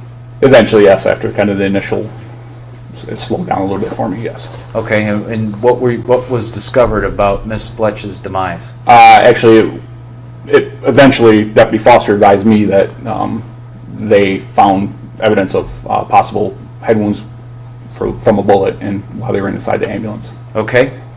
And are you aware whether or not was Miss Bletch pronounced dead at the scene? I believe she was, yes. All right. And outside of what you testified to, Deputy Kennard, did you have any other involvement in this particular investigation? Not at that scene. I just the only other thing, which really I didn't do much of, was I accompanied the detectives down to talk to the husband, which I was just there for security. I didn't actually talk to anybody. The exhibits, the photo exhibits that I showed you, are they all relatively accurate depictions of how you observed the scene that particular day? Yes. Your Honor, I move for the admission of 40 through 45. No objection, Your Honor. Received. I have no further questions of this witness. Mr. Hilson, would you be so kind as to blow up that photograph? Sure. That's what you know how to do now.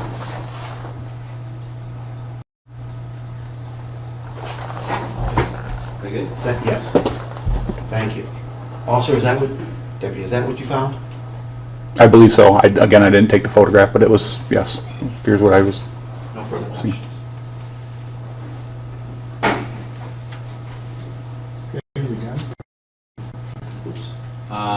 I don't have any other questions of this witness. Can you stand down? Yes. No. Okay. And I guess we're done for today. Ladies and gentlemen, that'll conclude our proceedings for today. Just want to remind you that you may not discuss the case with anyone, or have any discussion with anyone involved in the case, or take in any media accounts of these events. Other than that, I hope you have a pleasant evening. We'll resume. No. Right now, we don't have anything in the morning. Okay. So as of now, we don't have anything to impede us from starting at 9:30, so we'll see you back here at 9:30.